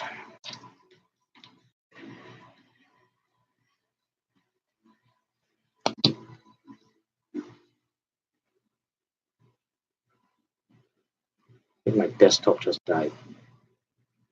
That doesn't sound good at all. My desktop just restarted itself. Ah, hate that. Never mind. Focus on this. I'm going to start to eyeball where I want this to be glued down. Just jump in because nothing ventured, nothing gained.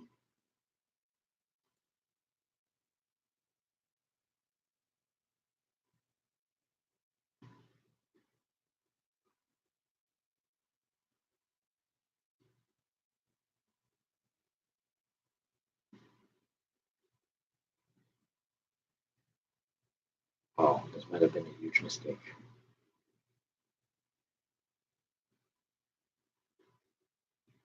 Oh, I'm not very sure whether I did the right thing, man.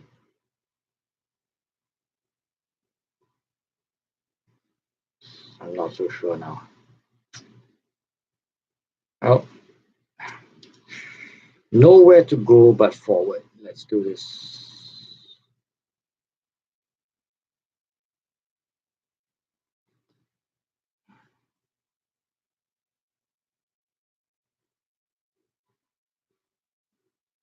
Holy crap, my hands are shaking like nuts. Okay. Stay still. Don't shake, stop shaking. Okay. Hold it there for a while. Rest. Hold my hand steady. Nose acting up.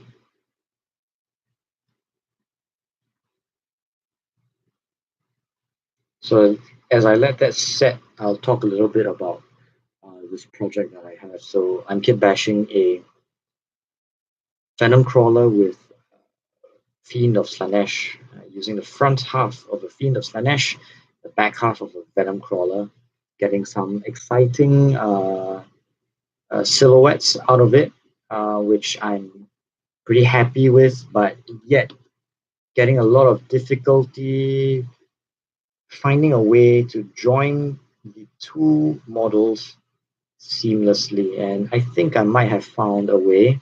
I'm creating a collar, a spiky collar around the waist of my venom crawler where it joins with the Fiend of Slanesh. So what I've done is I've taken a component of a Daughters of Cain and created this sort of spike collar around the neck of the venom crawler, which would then fit around the waist, the back half of my fiend, like so, thereby creating sort of a seamless, uh, well, actually not exactly seamless, but a very pronounced and deliberate seam where it joins with my venom crawler. But I am having problems with the glue setting exactly the way I want it, and I am making a mess of this collar. So we'll see as I struggle with this. Now, what I did, if you did miss it earlier, was I actually used a blowtorch to warm up the plastic and bend it into the shape that I wanted. And while that actually worked, it is making the plastic a bit wonky and not a perfect curve. So am trying to hold it in place with glue and using the glue to then cure the plastic in place, which obviously is a brute force method of getting it to work, and of course, not the best way, but also the best way.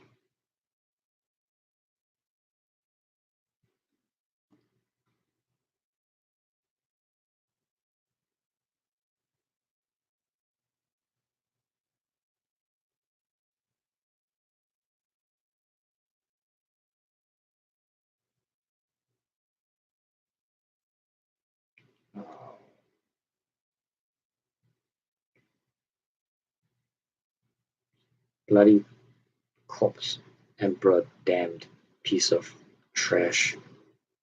Making a mess and getting it over my fingers. What am I gonna do? Should I take this off, like tear it off, and then try and bend it into a better shape? Oh, gross! Oh, I'm really ruining the plastic. I hope I can fix this. Yeah, I'm gonna try and bend it. Just bend it a bit. I can do this. I can do this. I can do this. Okay, I can fix this. I can fix it. Okay, okay, okay. Come on, come on. I can fix it. It's okay. It's not that bad. It's not that bad. See, it's a nice curve now. Nice curve now. Okay, just be gentle. Don't overheat it. Don't do too much at once. Slowly, slowly coax it till you get the shape you want. And try again. Okay, good, good, good, good, good. Bit of a grip. That's exactly what I want. A bit of a grip from the collar to the body. Just tiny bit of a grip. So what I'll do is once this is fastened, I'll fill in the gaps with a Vallejo plastic putty that I use as a gap filler. There, see, just the right curve. Um, Now I have to be a little bit liberal with the plastic glue, so I get the plastic to adhere nice and firm.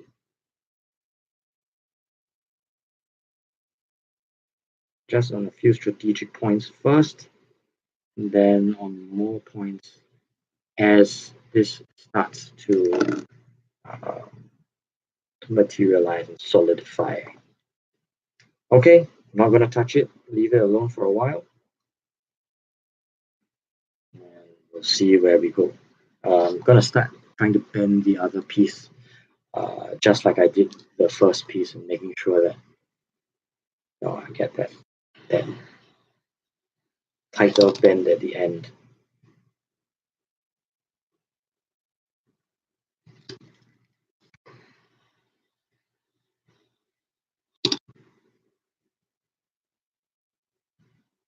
Yes, okay, that's good. Getting what I want. Getting what I want. I always get what I want. Good, good, good, good, good, good curve. That's a good curve. Okay.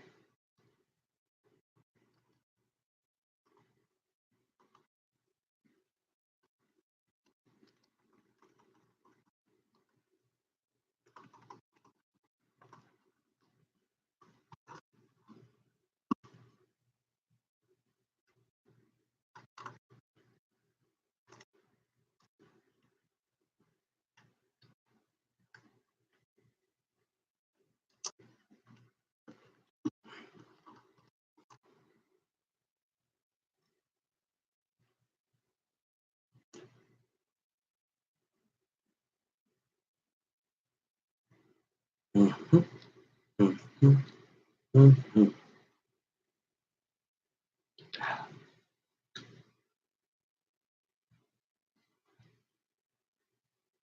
Okay. Looks like it can fill up everything, so I guess I'm on the right track. I suppose I'm on the right track. Got to trim this a little, but I think I'm on the right track.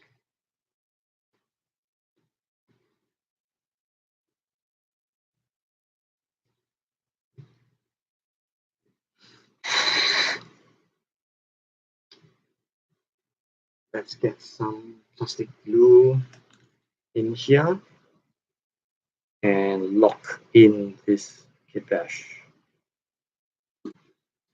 Cut off some flash. Don't need that. Okay. Let's keep going. Let's keep going. There's no turning back. Be patient, but be decisive.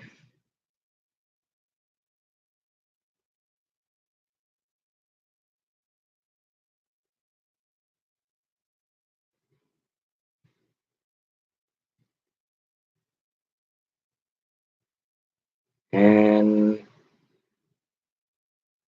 yes, and it fits. And the Corpse Emperor will not have his victory today.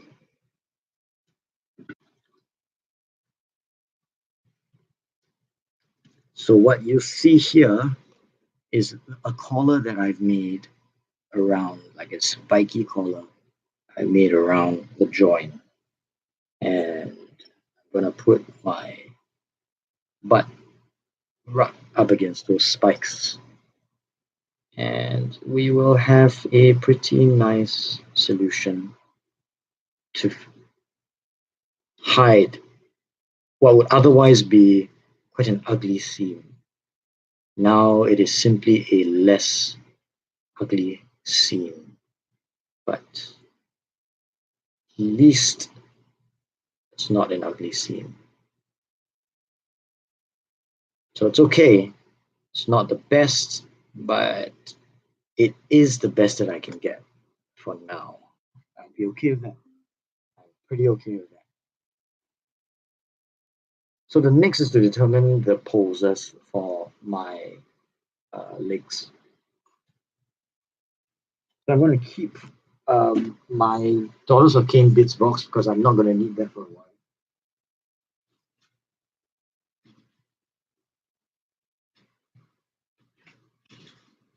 And I'm going to hydrate. So I'm going to be back in 3 or 4 minutes.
Okay, so I've got myself some water.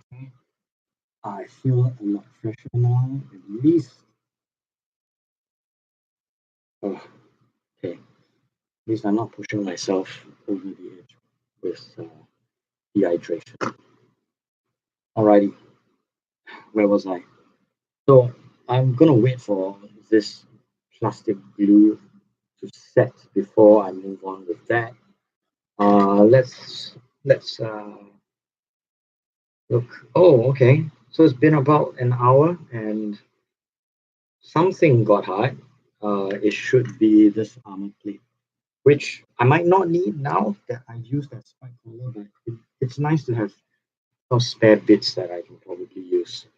So, as I mentioned earlier, I'm going to cut this open and preserve the integrity of my uh, armor and sacrifice the reusability of my silicone mold. So, cutting it open right down the middle, careful not to cut myself. Just peeling this bad boy open. Whoa, still pretty soft. Okay, I'm gonna mess with that for a while. Still pretty soft, so leave that for another hour or so, I guess. Well, we fought all night, so see where we go. Okay, so while we wait for all these little things to cure, harden, set.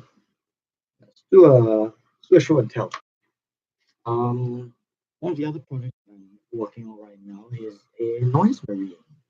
And you see that I've put back wings on this little noise marine of mine. And in addition to that, I've actually sort of bashed two noise marine guitars together, gotten a dual neck guitar. So I'm pretty happy with this little Kitbash here. See, that's my dual neck guitar. And I'm going to be using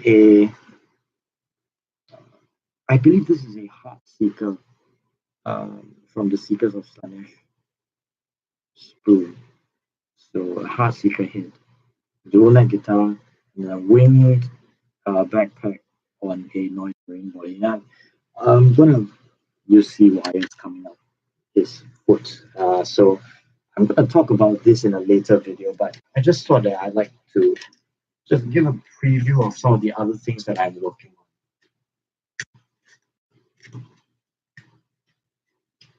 Who knows, I might do a stream for this model sometime soon. All right, what can I work on now? I think I might actually just attach these components on. But I should.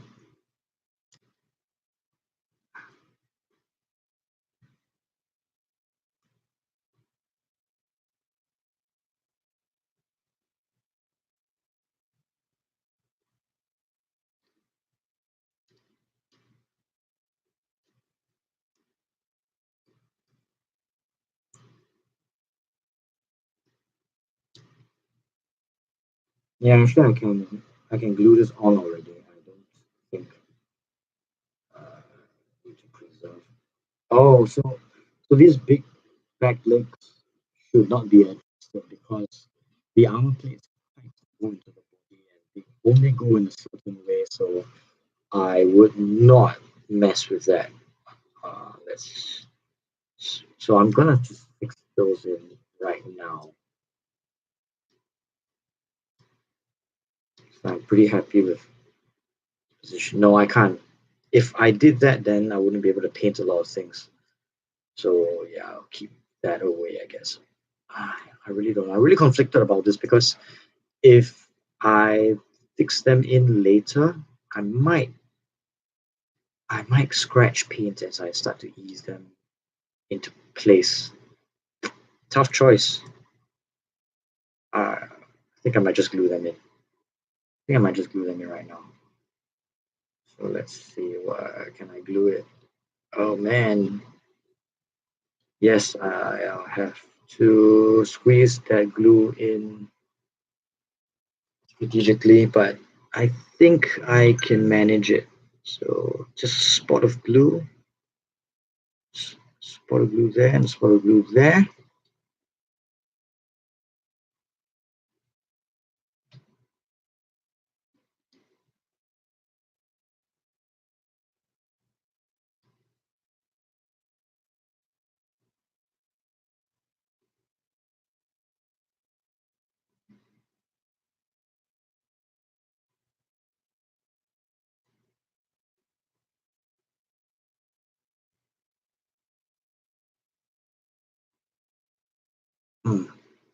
Good. Because I think I found the part where it's supposed to sit. So I have to hold that down for a while, but I think I should be fine.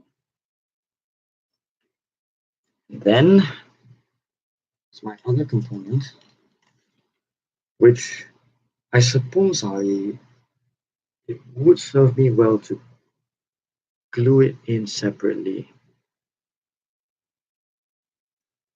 instead. Yeah, better do it this way. So spot of glue here, spot of glue there, there. Let's find that sweet spot. Wow, It's really easy to find the sweet spot, so should have done this just now.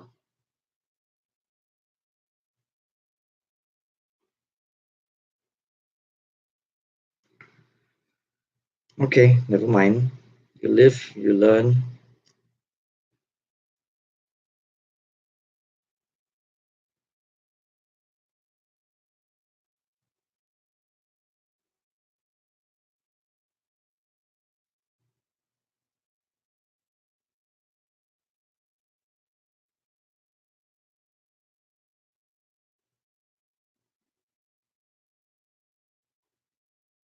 Oh man, gonna have to hold this together for quite a while. Oh no, okay, looks okay. Looks okay so far. Let that set. Okay, so it's beginning to take shape. I'm happy. This is very, very good. This is good news. I might actually start base coating. Maybe I should find this guy while we wait. Let me clean him up. And then I can actually prime this guy and work on the other thing. So I like to have parts waiting for me as I work. So kind of work efficiently, time efficient. So I think this is gonna work out well. Yeah, I think this is gonna be just fine. It's beginning to take shape, and the doubt that I had earlier is beginning to evaporate, which is good. I always start a lot of these kit bashes with a lot of doubts because everything always looks good on paper and sounds good on paper until you start working on it yourself. So at least this is beginning to look good in practice, even after I started working on it. So this is good. Just making sure that all the components I want work with each other. I have to adjust some of those spikes, but so far so good.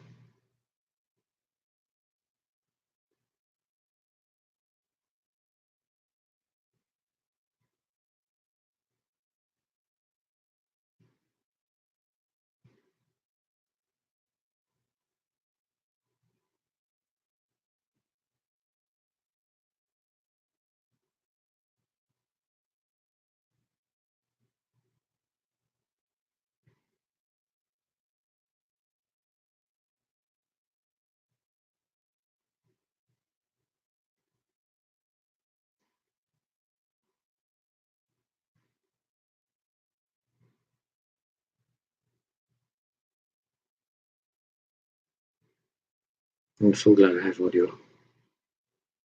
I should talk more. So let's see, where am I?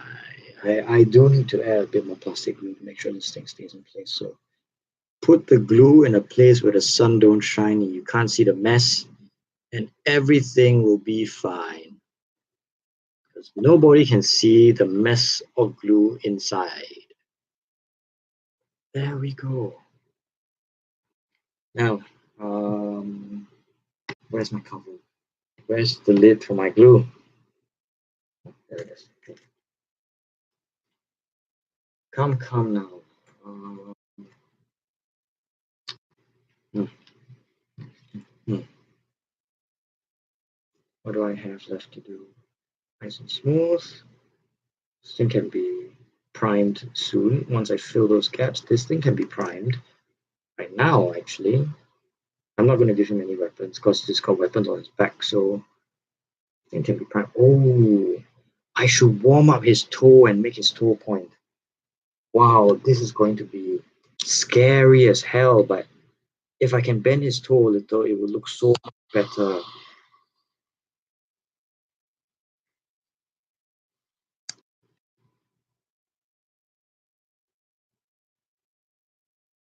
Okay, it sort of worked. Let's try that a little bit more. Add a bit more heat.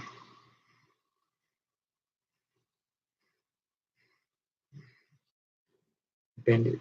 Yes, it's bending. Yes, it's bending. Okay. You're doing what I want. Just keep doing what I want. Just keep it up. Good. Good. Okay, good. Good. Some gap filler. And actually, you got very, very nice pose. Okay, just a little bit more. Don't push it. Just a little bit more. Don't go overboard. Come on. Yes. Yes. Yes. Ah, good. Good. Almost like you're leaping. Okay. Okay. Let's not touch it anymore. It's good. I like it the way it is. Keep it on. Check my messages. See what's going on.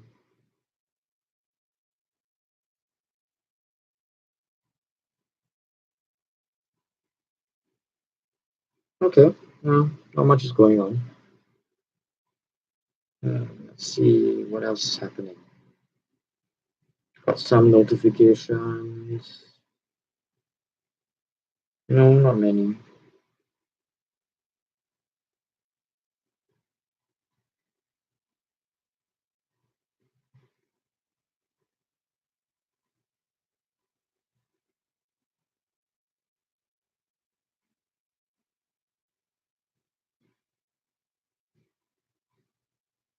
Check my Reddit and check my Insta. See what's going on. Not much going on.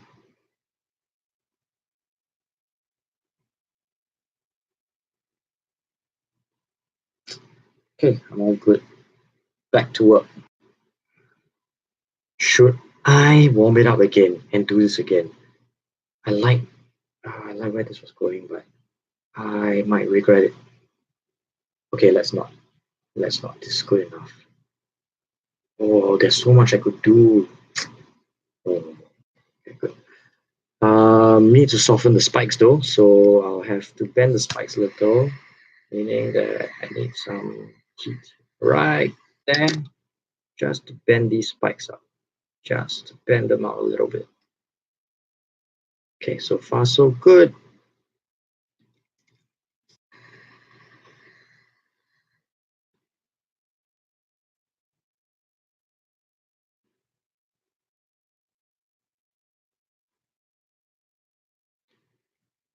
There, look, he fits, and that collar just fits around his butt and hides all the ugly seams. Look at that. Look at that. Look at that butt. Look at that butt. It works. It works. It works. Okay. The reason I'm repeating it so much is because I'm actually relieved.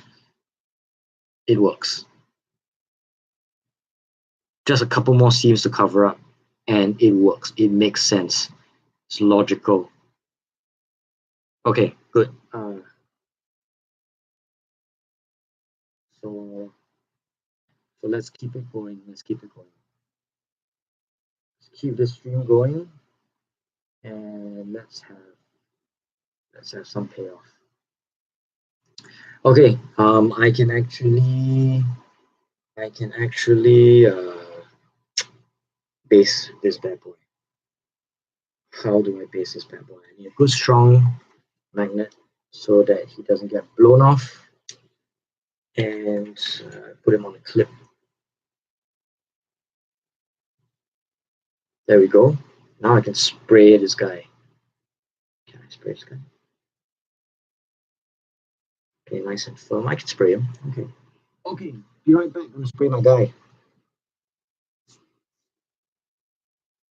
No, on second thought, I haven't cleaned it yet. I can't spray my guy. All right, come on. Let's clean this.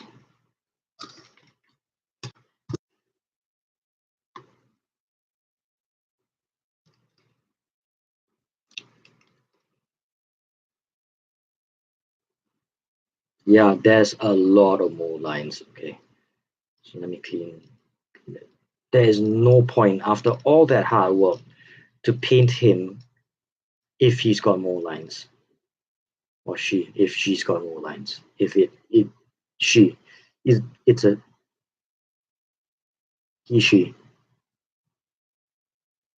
hash, them, they, if they have a mold line, right? Right, yes.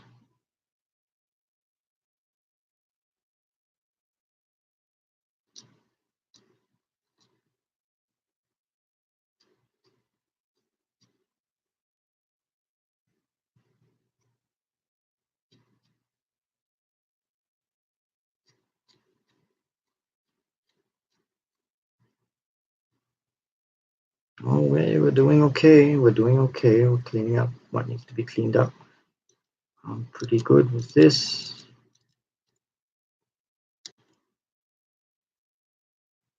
Good so far. Nice. Cover up most. Fix all this. Seams, mold lines, all getting rid of it. Be gone, seam, be gone, mold line. Nice and smooth. Oh,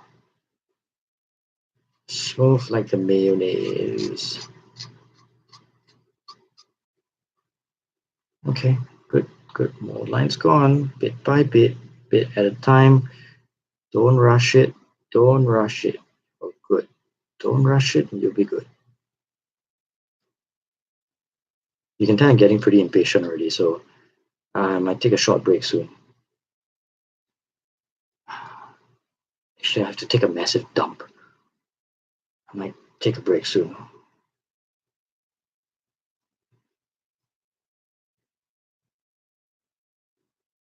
Okay, I'm going to go a little bit closer so you can see what I'm working on.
Oh, a lot of gaps I have to fill in too. There are a fair amount of gaps on this boy. So I have to fill some gaps. Bit of work there. Cutting off some knobs and seams, mold lines, but I think we'll do pretty well. We're just nice and patient. Don't rush things. Just don't rush things. Probably looking at where we're going, I probably won't finish this guy tonight, but I'm pretty satisfied with the progress that I've made today. Actually, so far the stream has been slightly over 2 hours. Probably go on for a little bit more, but I don't know. Might take a break and see if I want to continue it live on stream or I'll just do this offline. It is a bit weird, trying to force everything to be right in front of the camera so that the stream looks good. And already, wow, really struggling with making sure everything's on camera, especially with my laptop like keeled over like this. But we'll see. We'll see. So far, I think looks okay. I really like the way his fiend and his spider body is turning out. Especially like it because magnets, like he's literally an optional head for my Venom crawler. So I'm really happy.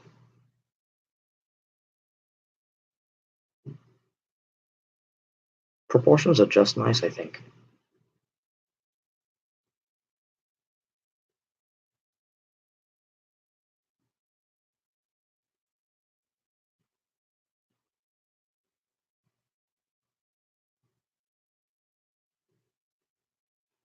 Okay, so the time has come for me to start posing my venom crawler.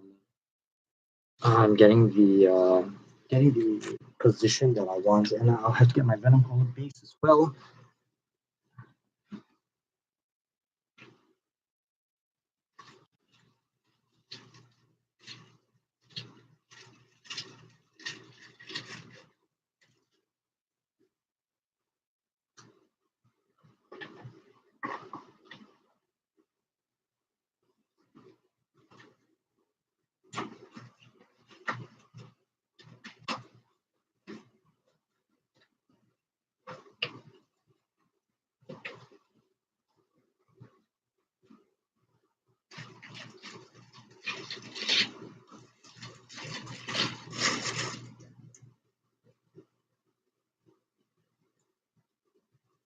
So funny thing, I'm actually not sure where's the base for my venom crawler. I'll find it somehow.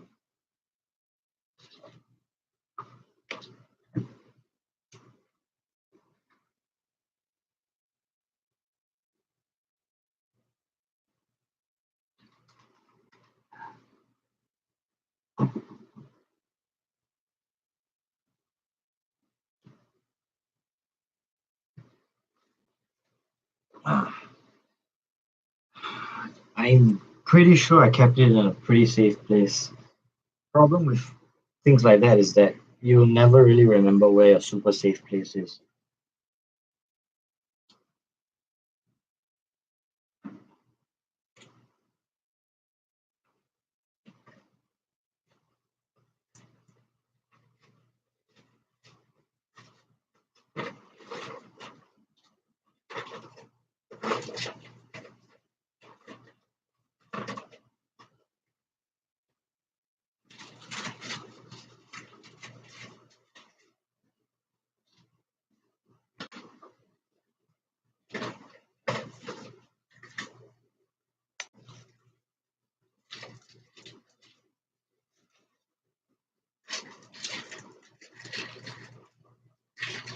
Man, seriously. Ah, there it is. Found it. Okay. Okay, so I've got my base. I need to think about how I want to position my venom crawler. So I'm going to snap these legs back on first because they can be easily removed. So let's snap them on.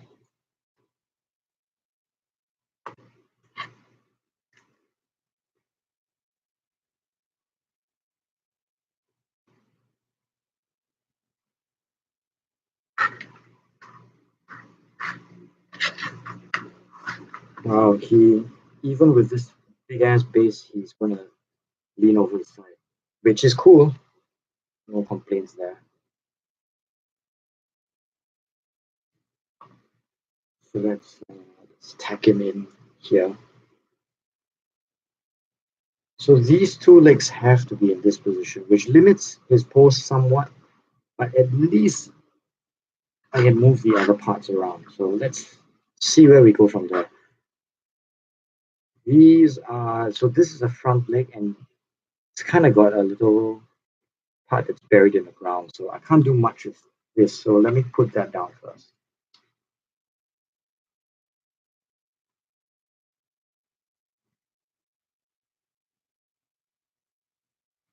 I really want to tilt him slightly because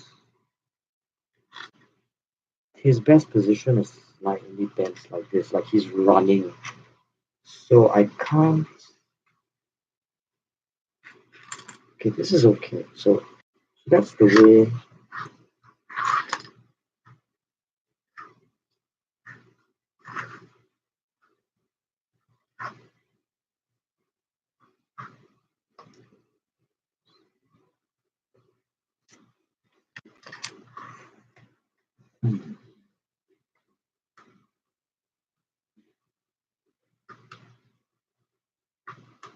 I can swap the left and the right, actually. That might look pretty good.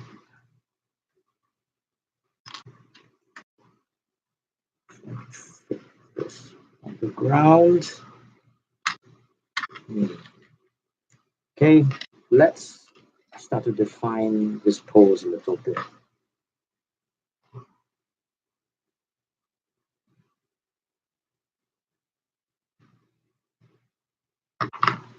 Let's see what I can do with this pose. Are these the same? They're about the same.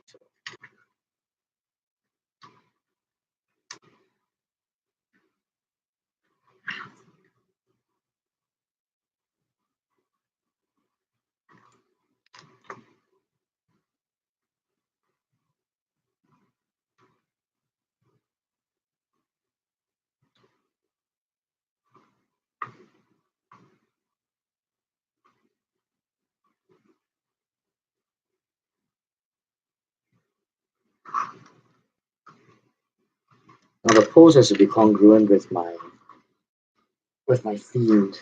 It has to look like the fiend is part of this whole thing. So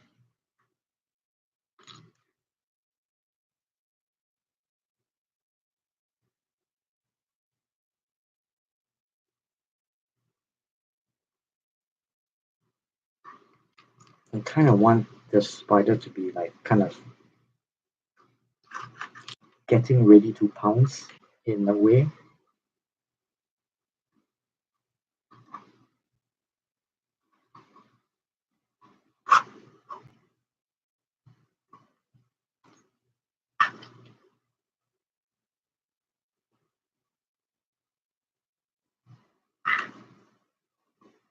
Yeah, probably want to stick to sort of the usual position for this.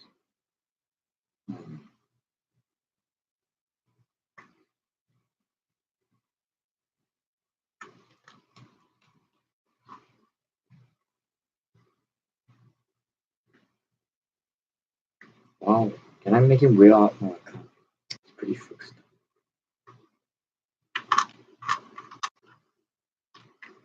Looks like this guy is gonna be somewhere there. Yeah, I really can't vary it much. So despite having these ball joints, there really aren't a lot of very nice. It seems that G-Dubs has found a pretty cool pose for our Venom Crawler, and there's not much point in changing it up too much. So I'm gonna keep close to the standard Venom Crawler pose, simply because it's a nice pose. So I'm gonna keep it that way.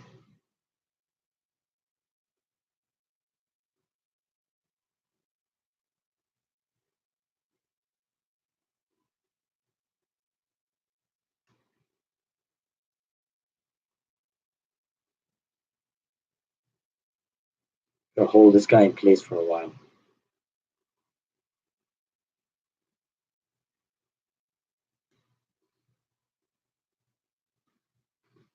So in the meantime, I'm just gonna listen to some stuff on the YouTube again, see what I get. Ooh, Jobby's doing a review on Mechagodzilla. SH Monstera's Kiryu. Let me have a look at it. Squeeze.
Okay, so I've got two sets of legs settled. Quite happy with that position. See what else I can do with this. I'm gonna think about what I want the other legs to do. Maybe I could swap that around. I like it that he's got this fluid motion, and I don't want to. I don't want to mess with that too much. Actually, that.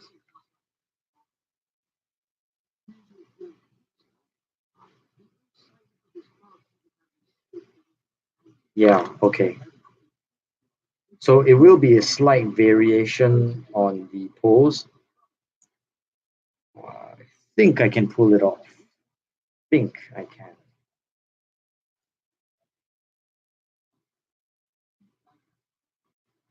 I have to shift him slightly just to make sure I got enough room for the pose, but I think this is a pretty nice and suitable pose and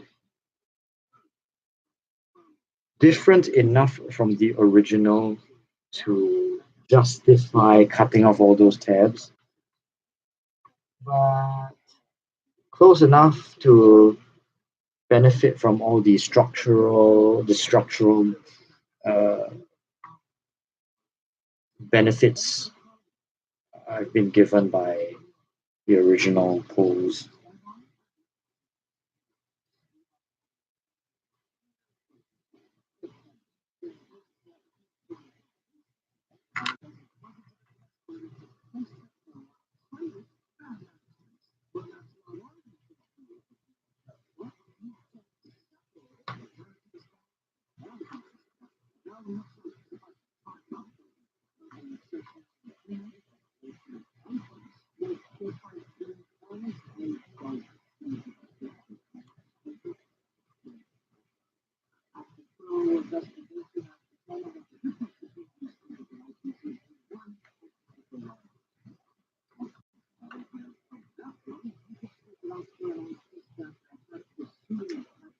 So with the little bit of study that I did on six-legged arthropod movement that I did in a life gone by when I was doing animation, if I am not wrong, this is actually anatomically accurate, mechanistically, biomechanically accurate. This is biomechanically accurate. To have them move in pairs like this, I don't know. As long as it looks cool, right? So let's try and get it set like that. Then we can move on. At least call this stream done. It will take a while to set. This is very, very, very close to what I want and quite satisfying to see it come together.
I'm gonna have to hold this for a while, but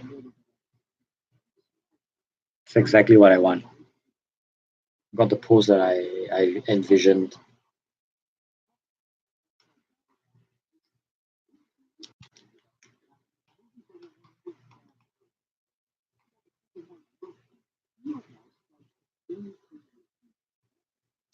Okay, so I'm gonna try and get a better picture of this, but this is the result I envisioned, what I was looking for in my Fiend and Venom Crawler Kitbash.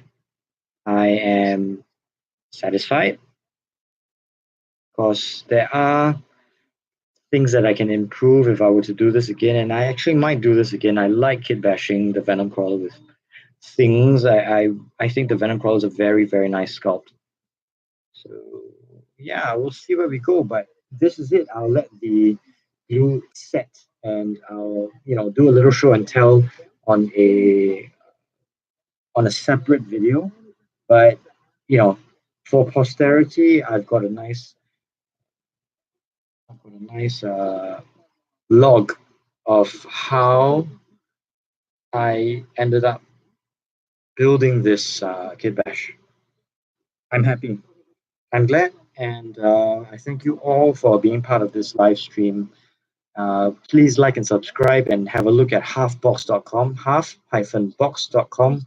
It is a little personal project of mine and it helps to finance this channel. So if you do want to support, go up to halfbox.com and have a look, put up some listings to buy, trade, or sell models. And also, please like and subscribe. I am looking forward to 1,000 subscribers because once I do that, I can do mobile live streams, and that sort of opens up a lot of possibilities for me. So I thank you all again for tuning in, and I'll see you all again next time. Take care, everyone.